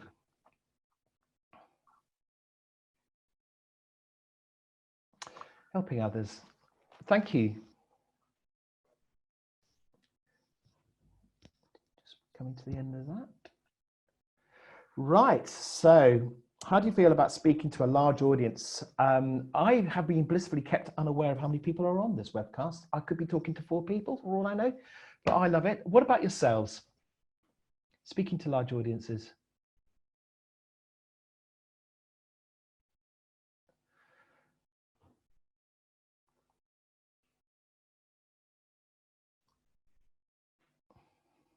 Almost straight down the middle there as it stands.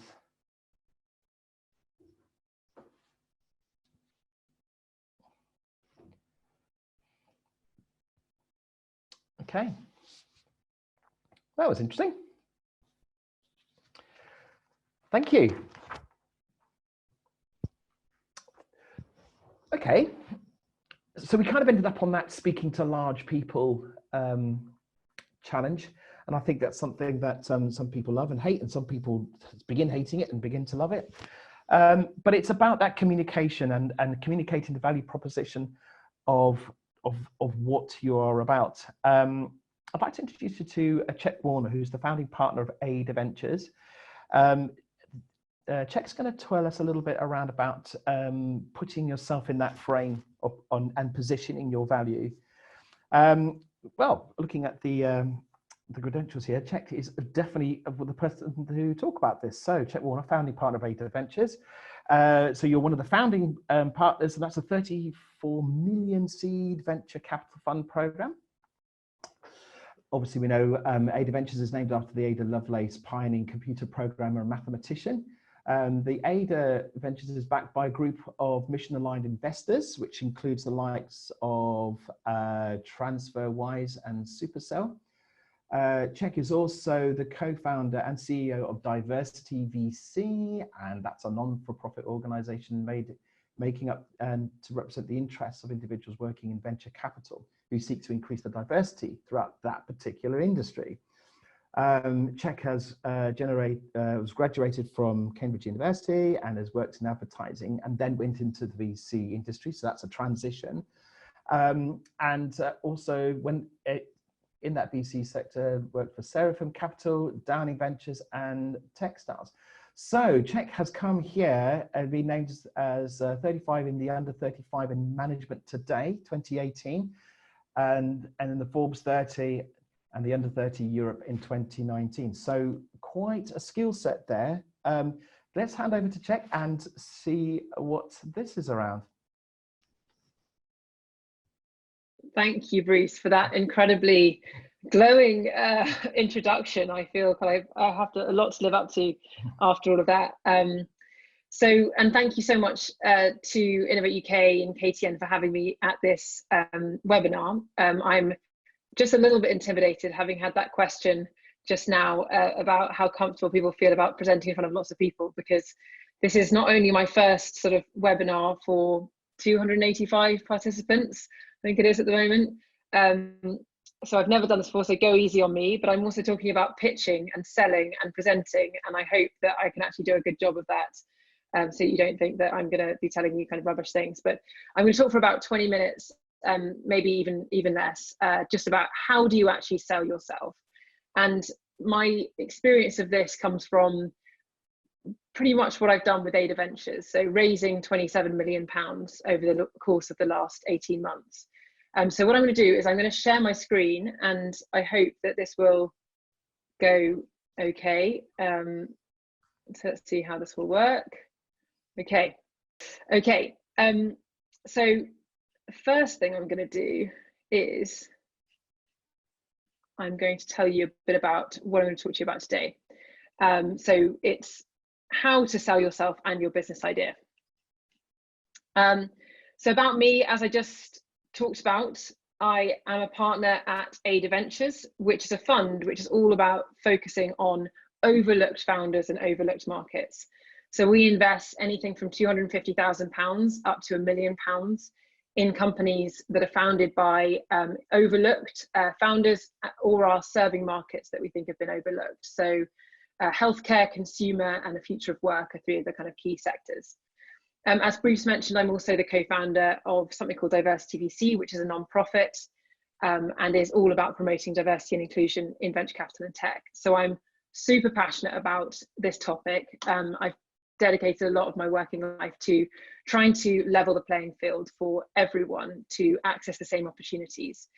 And as Bruce mentioned, that is why our fund is named after Ada Lovelace, who, if anyone doesn't know her story, I really recommend looking her up. She was an incredible sort of early pioneer of computer science, even before there were computers. She was born in 1815, and she really was the person that worked on the first computer called the Analytical Engine. But yes, I also started in English literature. So I come from a super strange background for working in finance and working in tech.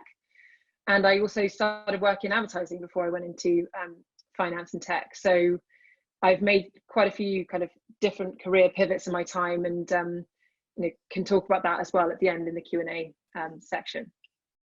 So before I go any further, I wanted to show you this. Again, are you still with me, seeing my screen? Yes, good. Yeah. So this is kind of what I wanted to show you, to show that I am qualified to tell you about how to pitch yourself and your business. So this is a little video that we made after we, or during the course of our own fundraise for Ada Ventures, where we were raising $34 million, £27 million. So I'll just play this for you, and I will talk to you afterwards.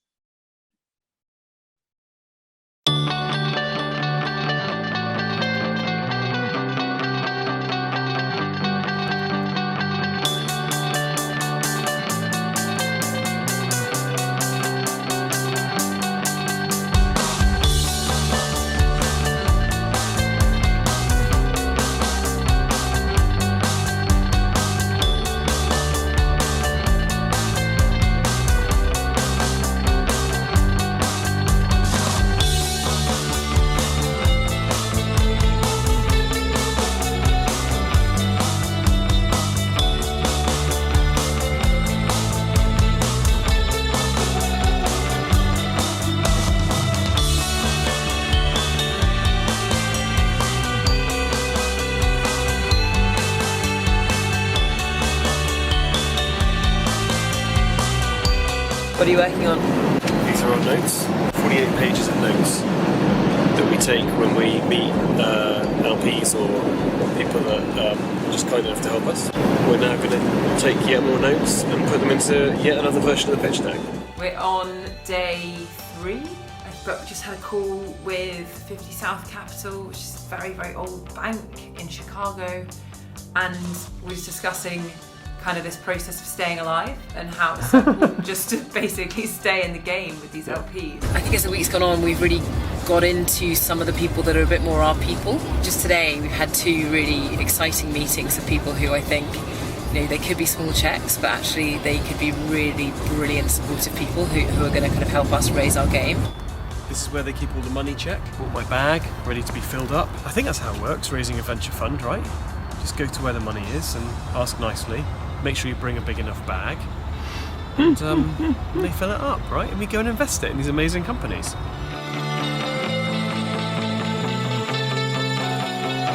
Checo, here we are, part 2 of our global travel on a shoestring. Welcome to New York now, and then we go to Boston tomorrow. We have a day in New York on Tuesday. We go to Philly on Wednesday, day in New York on Thursday, fly back overnight Thursday. So it's whistle stop, it's shoestring, but it's going to be successful. Here's to it. And why are you wearing a shirt that matches the tablecloth? Yeah, I didn't think that through really, did I?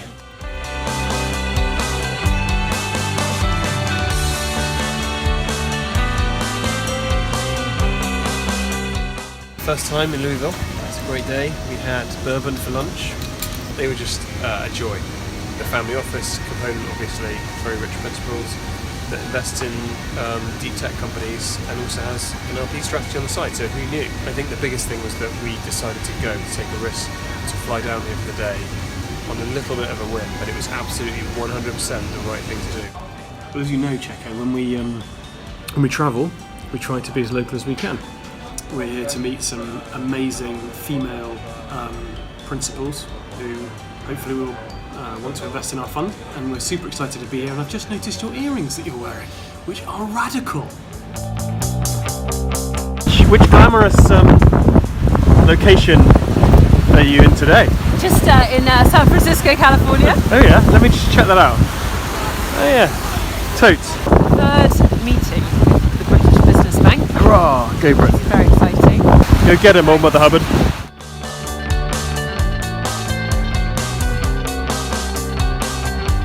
Check out how you feeling. Great. Let's do it.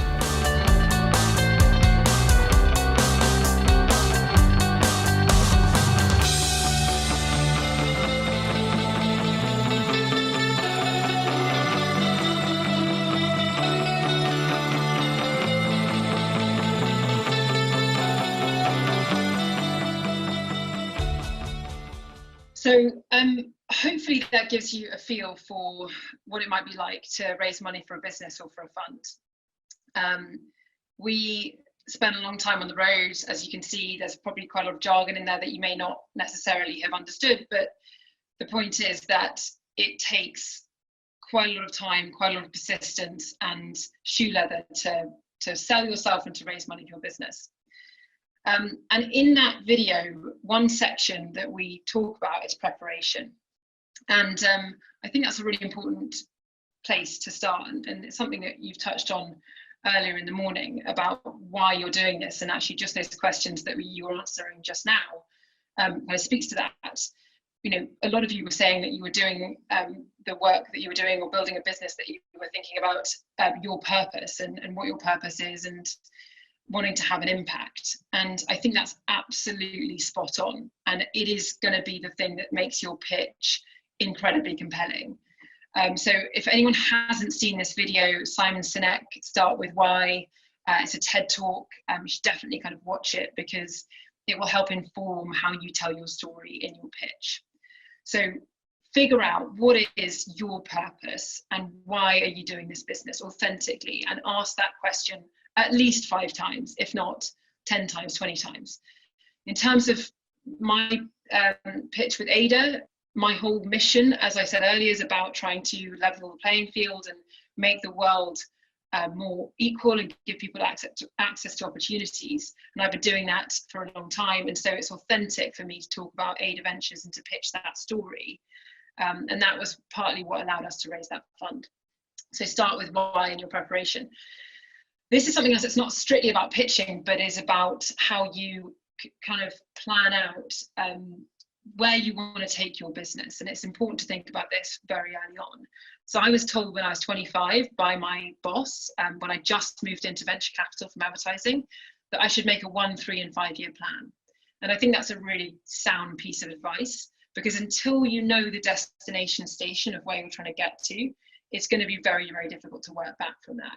And what you do in your business is going to, have a large impact on that. So write yourself a 1, 3, and 5 year plan, even if it's quite high level, and that will help inform how you tell your story about your business.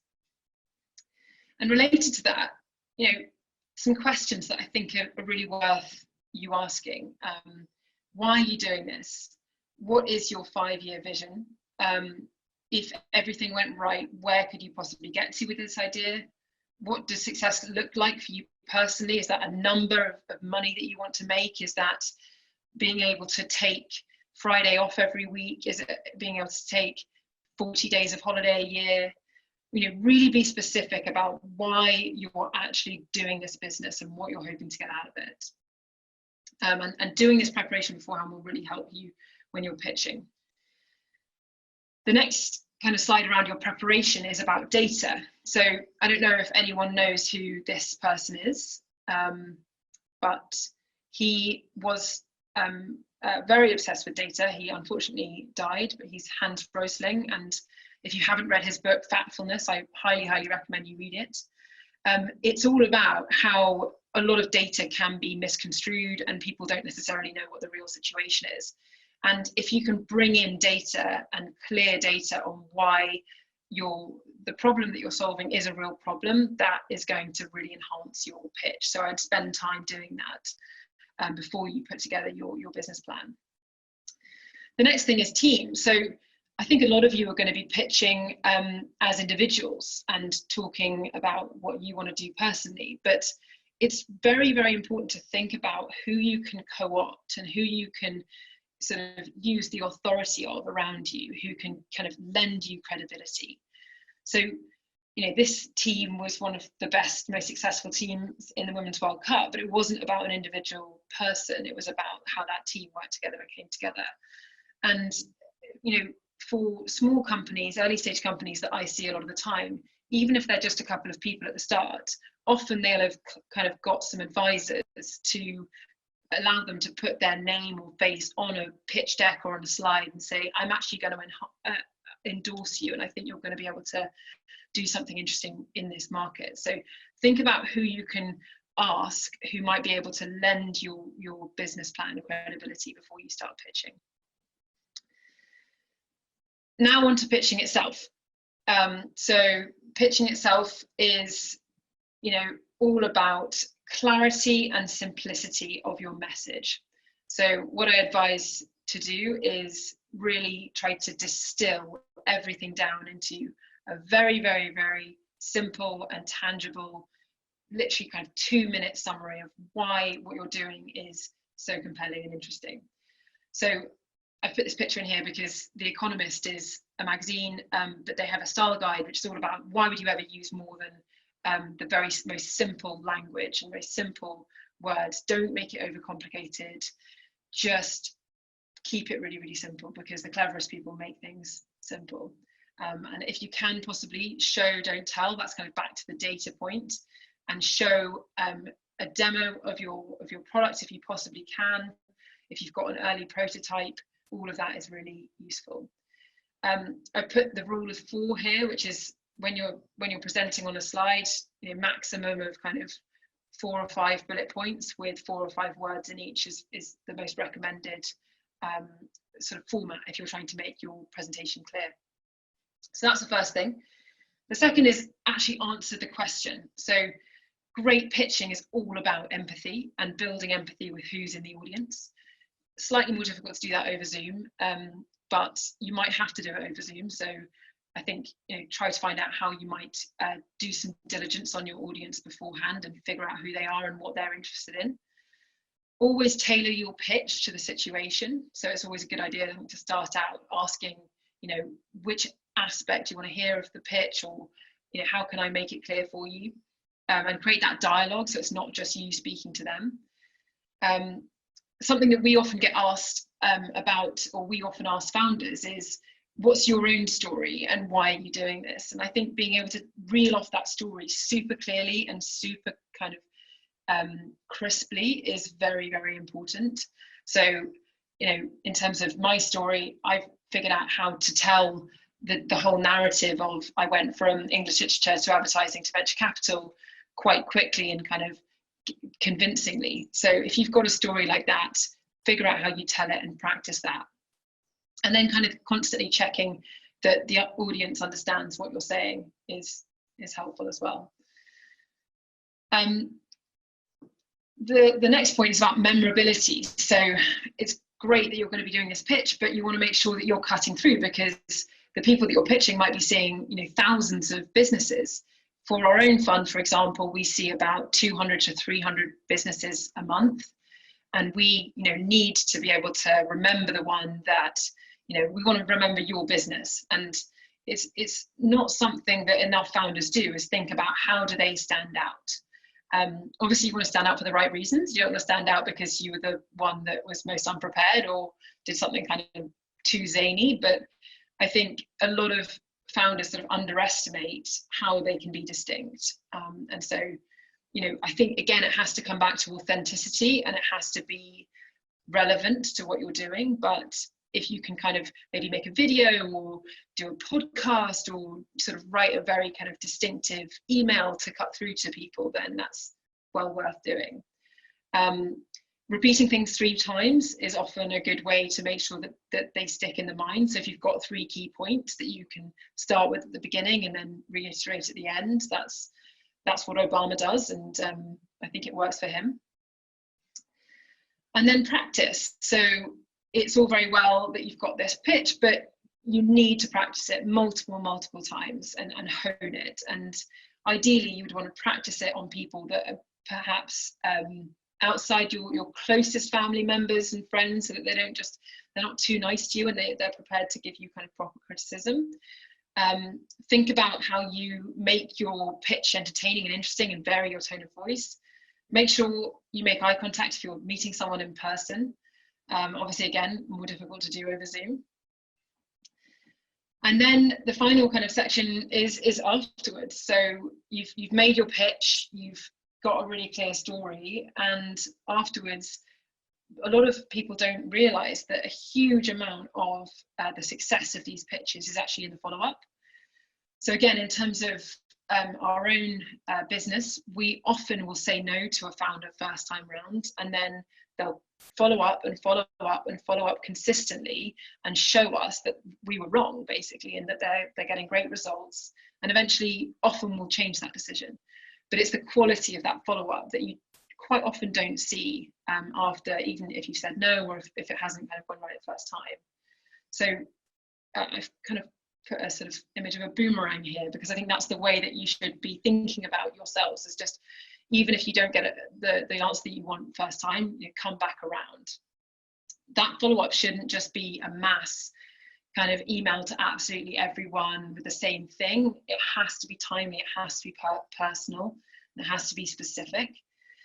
The great thing about the environment you're in today is that you can find out about almost anyone in the world through the internet, and you can actually get to very granular detail about them. So the advantage you've got is you can really tailor your pitch to the people that you're pitching, and understand, what they've been tweeting, what they've been saying on LinkedIn, what they're liking, what they're writing about. And so there's really no excuse these days not to give really interesting, specific messaging to those investors. There's a slightly frustrating phrase, which is that investors invest in lines, not dots. And what that means is that they don't want to just see you once, they want to see a consistent performance from you over time. So that's the thing that you've got to be thinking about. And in terms of my own fund with Matt, with Ada, we were, as you saw in that video, talking about staying alive. We wanted to stay alive in the process, which meant, not that we were worried about actually not staying alive, but we were just thinking about, how do we get to the next meeting? How do we make sure that we can kind of get to another interaction, so that then that investor has a line that they can sort of see us in, rather than a dot. And again, I think it's remarkable how few people actually consistently communicate and come back and show you what they've achieved.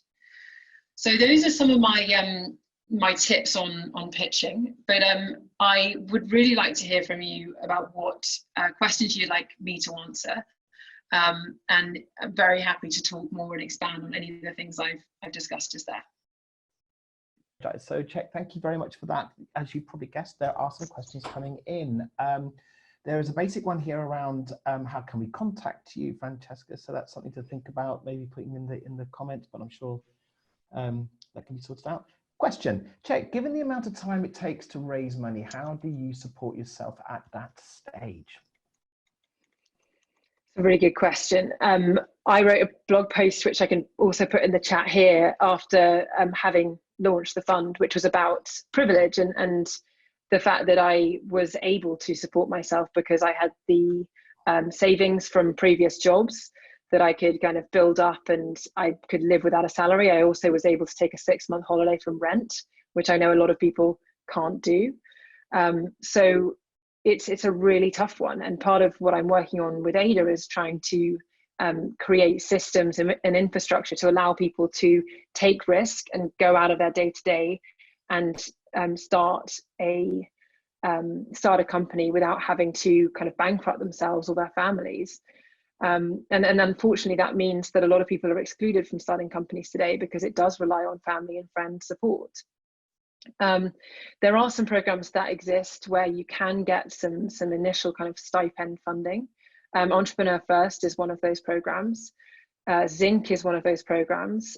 Zinc is focused on social impact startups, but you get effectively a 6-month kind of stipend to cover your living expenses while you start a company. So yeah, it's a very good question and a real problem at the moment that's affecting a lot of access to entrepreneurship. And just to chip in there as well, check when the Young Innovators Awards open, that includes a 2-day living allowance for up to a year. So that helps young people to work on their business ideas and be kind of tided over and be able to work on that for that amount of time every week. So we've taken that into consideration as well. Thank you.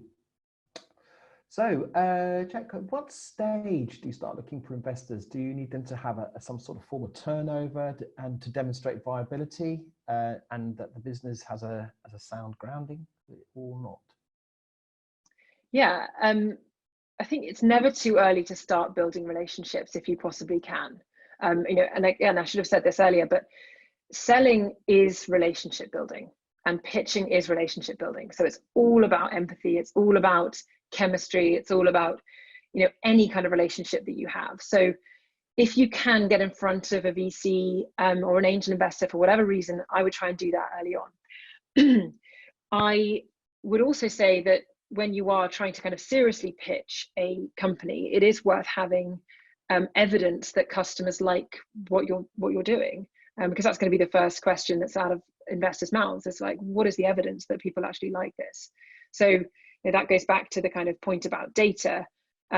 Having a prototype, even if it's a completely sort of very, very basic, almost stuck together with sellotape, but that you can get out and you can get into customers' hands and you can get their feedback on, makes a big difference when you go out and pitch for investment. And I think the second thing is what I said earlier about team.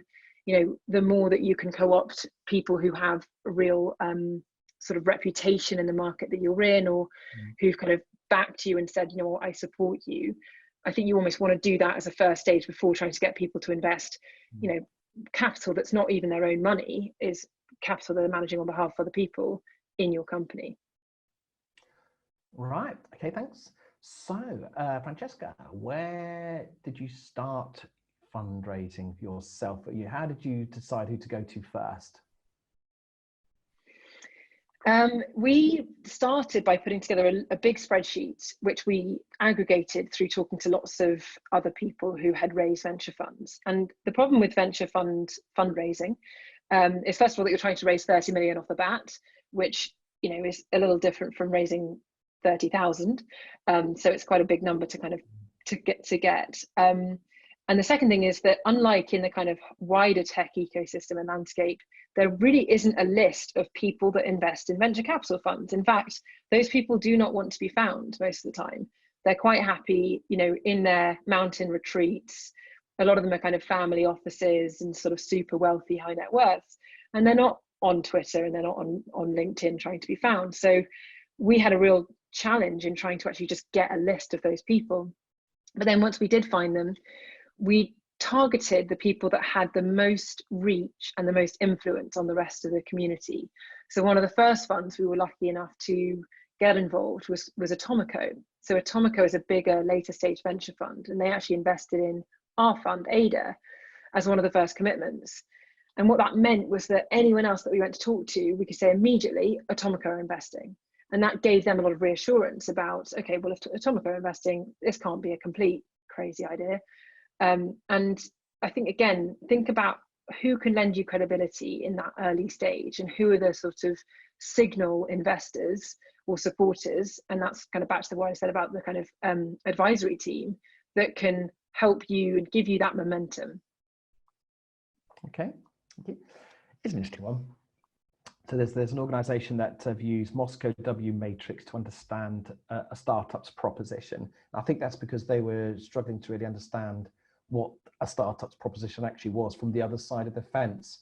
So the question is, well, what tools have you used in that type of scenario to understand what the startup's trying to tell you?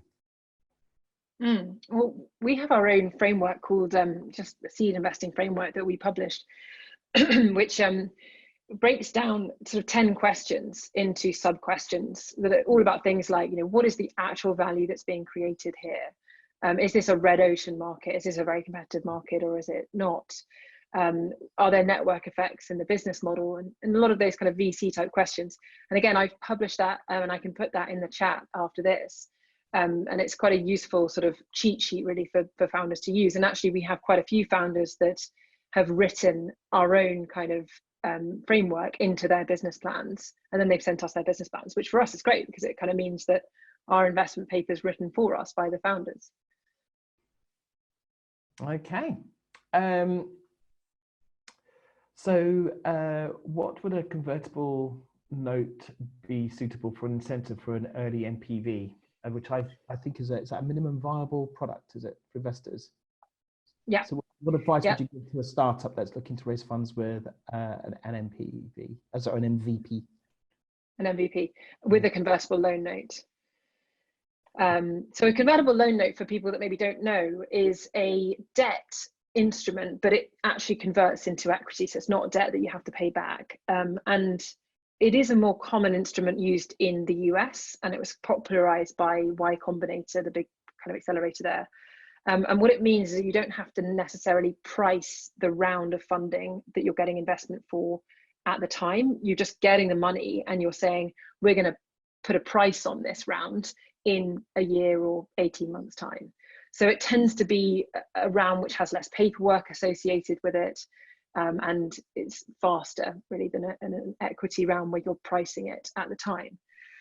The problem with a convertible loan note is sometimes that actually you can end up sort of disadvantaging yourself, because in 18 months time, you're going to have to convert that money into equity. So you have to get a high enough price that you can absorb that money that you've already taken in. So it's not necessarily what I would recommend. It also is more difficult for EIS angel investors. So I think if I was the founder, I'd be thinking, can I raise a price round in an equity round first of all? And I would use Seed Legals, which is a really great service where you can actually do the whole round super easily, very cheaply and very quickly, without having to use a convertible note. But on the point of the MVP, yeah, fantastic, you've got an MVP. That's more than a lot of founders have when they raise money. And again, I would just go back to, what's the data that you can evidence that people are using that MVP? Can you show customer love? Can you show any kind of traction? Even if it's not revenue that you're generating, can you just generate some kind of evidence that customers like it? Okay. So delivering a pitch is often, you have to be sound excitable and passionate about your story. So to have an emotive story, but some people are so involved with the detail on the corporate level, they come across as too corporate. Is being too corporate a bad thing, or are there tips to bring out that human emotive side, do you think? Yeah, I think it's like I was saying before, you think about almost it like if we're trying to really win someone over or sell something to someone, it's the analogy of kind of, sell the pen. It's really about how do you capture someone's interest in your idea. And often I think telling a story is the best way of doing that. And there are a whole bunch of free resources, podcasts, videos about how kind of storytelling makes you a better salesperson. For us, one of the hooks that was really, really helpful was the Ada Lovelace story, because the Ada Lovelace story was something that we could tell at the beginning, and it was immediately interesting to people. Often people didn't know about who Ada Lovelace was. So it allowed us to tell the story, but then it actually made our point for us without us having to make it ourselves. So I think about, is there a story that you can tell? Is there something emotional that you can tap into at the beginning of your pitch, where you're not going straight into, oh, we've developed a product and this is the exact technological specifications of it. You know, going to a higher emotional level at the beginning is a great way to start. Indeed. Now, lots of questions, but we've got time for maybe 2 more, but we have noted your questions in the chat for everybody. So just very quickly, right, let's just say you've got a team of 5. Is it best to turn up with your team of 5 at the pitch to demonstrate your breadth of capability and wonderfulness, or do you think you just put your 2 people in that are going to deliver the core essence of the pitch and keep it simple? That's a great question. My advice would be the latter, to come with just a couple of people, because it can just be very full on if you bring kind of 5 people to the pitch. I'd also say, you know, if you're thinking about this as a startup, having a team of 5 is actually potentially quite tricky. And I think from a decision-making process at the very start, you really want to make sure that you've got a couple of people, you know, 2 to 3 probably max, who are really leading the company and who are meaningfully incentivized with the equity. If you start spreading that out over 5, 6, 7 people, then actually no one's really got enough skin in the game to find it very exciting.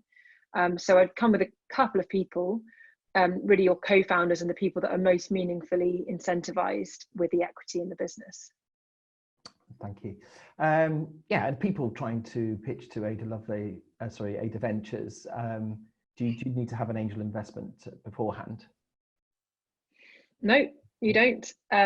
What we would look for is for companies to have some kind of MVP, some kind of evidence, as I said before, of a product, and then some kind of customer traction or sort of interest. To give you a real example, we just recently invested in a company which was 3 people in it. They had 70,000 users when we met them. They uploaded their pitch deck to our website in January, and we closed their investment round of £570,000 at the end of March. We led that round with £350,000. So that's a really kind of good example of the sort of thing that we will absolutely do. And look, finally, very quickly, the one occurring attribute that you look for in an investment opportunity, or what's the thing that you value the most in an opportunity pitch? Oh, it's like picking your favorite, you know, your favorite child is picking one reason. We look for a couple of things that are really, really important to us. One is mission, and having a really strong mission, which is going to sustain you for 10 plus years building this thing. The second is global impact. We need you to explain to us how this is going to reach 1 billion people. And the third is defensibility. So we need you to show that what you're building can't just be replicated and ripped off by someone else, because we're in a world now where there are just so many startups all around that we need to see that when we fund your company, it's not just going to be replicated by another startup that starts up next week. I mean, this has created a lot of interest, and I think it's come across it's an example of how you put a message across, Czech. Many thanks for that. I hope you stick around for a while, that we didn't get through everything on that particular Q&A session. But I have to move on because I'm a chair and often get criticized myself for losing track of time, which I'm not going to do on this particular webcast. So I'm going to move now to one of the young innovator themselves, Laurie Freeman, who's the founder of Zingy Beer. And this is an interesting story. I just learned about this fairly recently, and I sort of got, the more I looked into it, the more fascinated I got. So Laurie Freeman, you grew up in Oxfordshire, in deepest Oxfordshire, I understand, so did I, as it turns out. Your first venture was selling stick insects to fellow classmates. You then went on to become one of the 24 young innovators. You founded Zingy Beer Limited, which is actually a non-alcoholic adult drink, which is going to be the subject of a discussion very shortly, and I need to get to the bottom of that one. So you're stoked in. You're a Michelin-starred restaurant. You've got some indie pubs, and you're growing a sort of a big fan of loyal customers, including the likes of Helena Bonham Carter. So something's happened here, and I think we need to get to the bottom. So Laurie, join the call. Come closer. At this point, we'll normally be sitting on a stage, and we'll be sat in a nice informal position, and the audience will be drawing in. But we're on a webcast. So where's Laurie? Are you here? Hey, how's it going, Bruce? Yeah, there you go. Right. So pitching is obviously important because you've got a really interesting proposition, and you've had to pitch that. Tell me, did you find pitching kind of interesting? What's your experience of pitching ideas? I mean, you could even start with your stick and six if you like, but how did you get about that pitching? God, pitching, absolutely terrifying for me. Any public speaking, hate it, but you can only get, oh God, we need to get my video going, but can only get better at it. And so that's the most important thing you can really do, is just practice in front of your friends, practice in front of not your friends, people who are going to give you an honest opinion of how you come across. Since the Young Innovators, I pitched for this competition called the Seed Fund, and so for any food and drink startups, that's really worth looking at. And equally, that was terrifying, but it was in a really great situation where instead of you were in a sort of Dragon's Den style scenario, I was sat down. There was even a dog in the room, and it was more like a more informal meeting. Yeah. So that's my experience to date. No, I haven't pitched to any VCs yet. Okay. Potentially. So what brought about the idea of the Zingy beer to the point where you thought it was going to be that good that you'd want to talk about it? The Zingy Bear, Bruce. Oh, Zingy Bear. Oh, I sorry, it's been one of those weekends. Sorry, it's the Zingy Bear. Yeah, tell us about Zingy Bear. Yeah, totally. So Zingy Bear came across from basically my love of food, and a few years older, boozing a bit less, and I couldn't really find a drink that hit the spot, and had the ingredient list that I was looking for. And Zingy Bear is organic as well, and I really felt there was a lack of organic non-alcoholic drinks in the market. I think there still is. I think there's great space for more, and it's something I really believe in, organics. And so that's sort of where it came across. And I mean, non-alcohol, I love a good beer. You can't always have a beer when you're driving, or maybe cycle to the pub, or sometimes you just don't want a beer. So Zingy Bear really came about after lots of experimenting, and I came across this style of a drink called a switchel, which was essentially this really refreshing drink that contained all natural ingredients, that was drunk by farmers when they used to make hay. So it was a really lovely, refreshing drink, but also after they finished working, it also made a really good mixer. And so hence my tagline, elixir by day, mixer by night. And did you quickly learn that you were going to need to get some financial assistance on this program? Well, you know what, actually, Zingy Bear came about through the program. Okay. So when I pitched to Innovate UK, I had an idea for a shrub style of drink. So Zingy Bear, I forgot to mention, I'm not the best at this. Zingy Bear has some apple cider vinegar in it. So it is a vinegar-based drink. Only a small amount. When I pitched to Innovate UK initially, it was for a style of drink called a shrub, which also contains vinegar. I've gone off on a tangent, I think, Bruce. That's right. But I'm kind of interested to know that you would have had to got to a point where you've got this idea. And you're now able to go, you've got that help from Innovate UK, which sounds good, but there would have been a point you're thinking, I now need to talk about this drink and at the same time bring in further assistance. How did that go? Yeah, totally. So I really started off on with peanuts, and through that with the Innovate money, and I spent the Innovate money. I also managed to acquire some regional grants, which the Innovate money allowed me to access. Right. Some 40% match grants. So I turned the 5K into about 10K, which was brilliant. And ever since, actually, I've still just been running off revenue. Okay. And do you find that people are very quick to go into your business plan as you present the idea, or because it's actually quite an unusual approach, have they actually also wanted to know about how you even came about reducing Zingy Bear? What was the mix? Did people go for the finance or did they go for the idea? I think the idea gets to people more, and I think you can.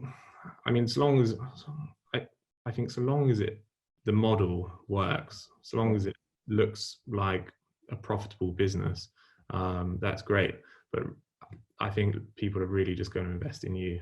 So it's really, I think, important to engage on a personal note. I heard that was a really important point that Francesca made when I was just listening now. That was really interesting, by the way. Yeah. Yeah. Was there a particular point that was a difficult pitch, do you think, that you felt didn't go well?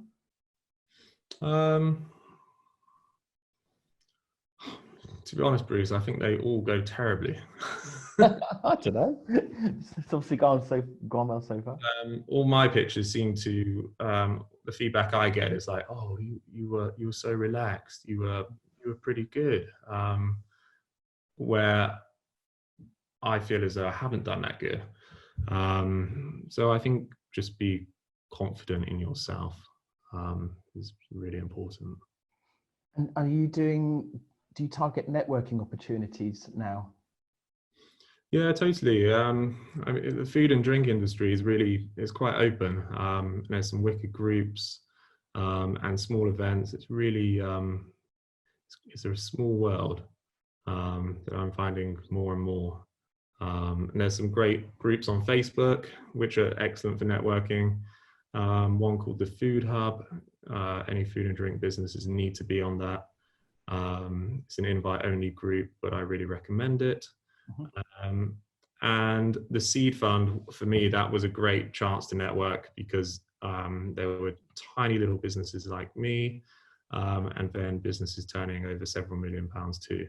And then also, so I'm based in the Northwest. I'm based up in the Lake District at the moment, and I'm part of a food and drink innovation hub for the Northwest. So again, in a group of really mixed businesses where I can interact with businesses that are turning over several £1 million to businesses like me turning over under 100.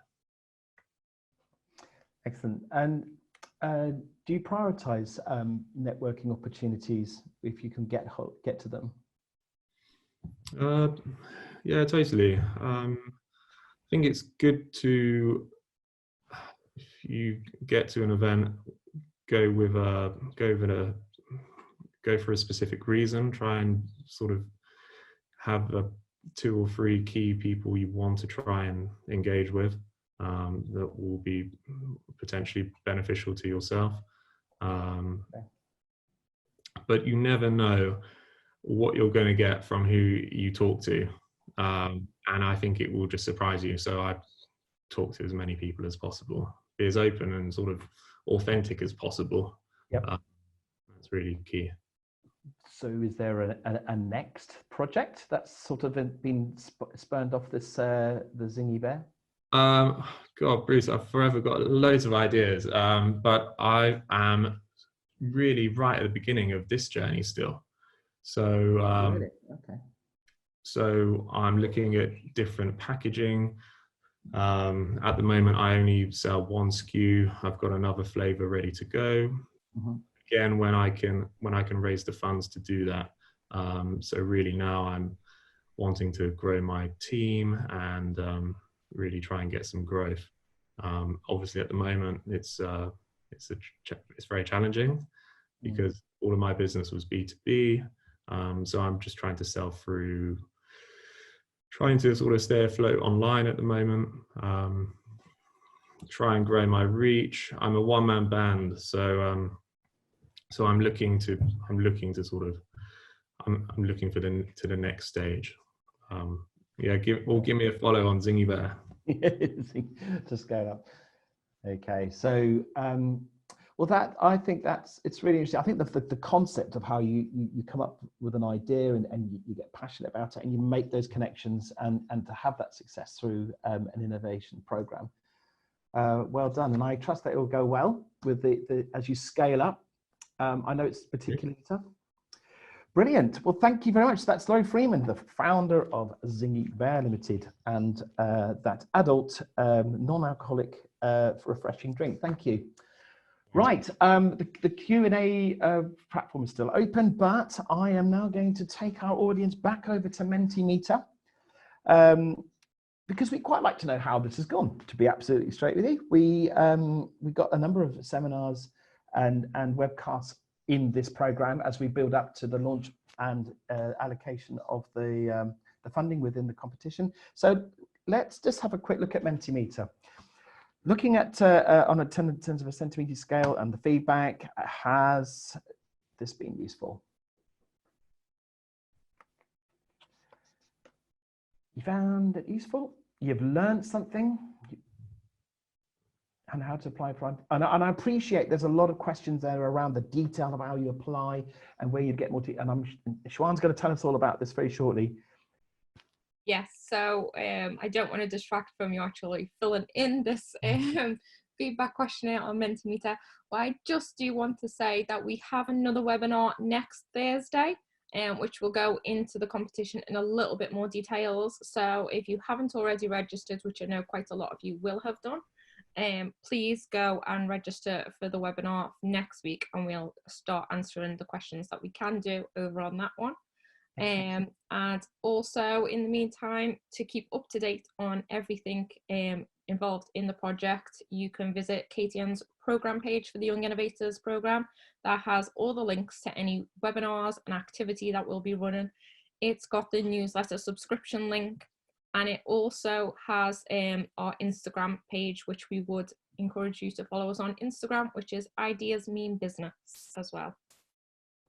I'm just keeping half an eye on that chat, the Q&A session, the Q&A forum as well. So we will keep looking to that. Should we move on to the next question?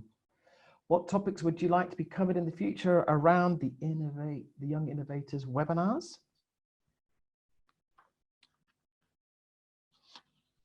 It's free text. Say what you feel.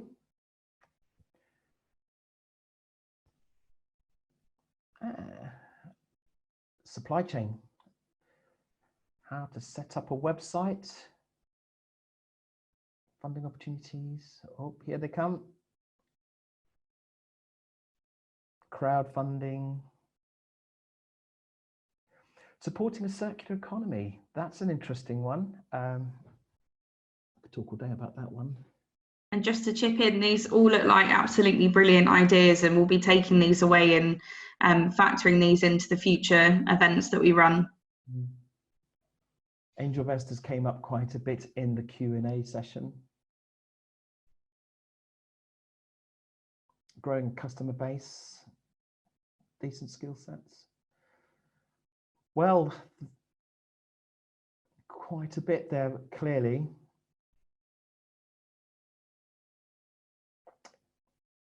A lot of these are fundamental business basic skills and skill sets, which obviously Innovate UK would be interested in to protect the public purse spending money wisely. So good ideas there. Brilliant, thank you. If you're ready, let's move on to the next question. Are you interested in applying for the, has this inspired you to apply?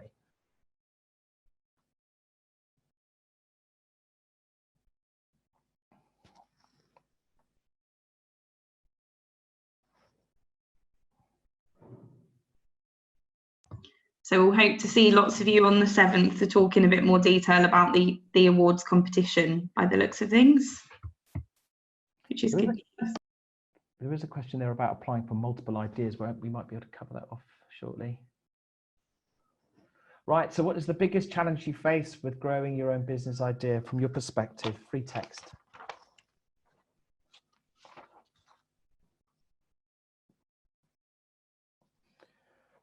Contacts. Promotion. Time, yeah, time is a big factor.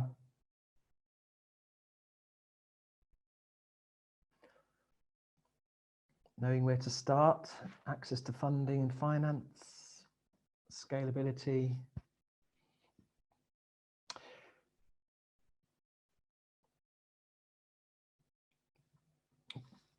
Business mentors, interesting.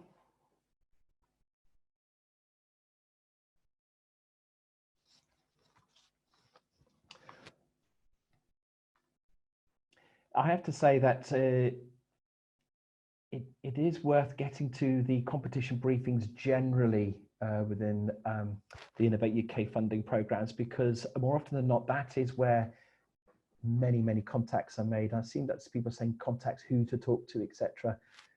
They're very valuable for that, and often the Innovate UK family in those events are there designing networking opportunities for you.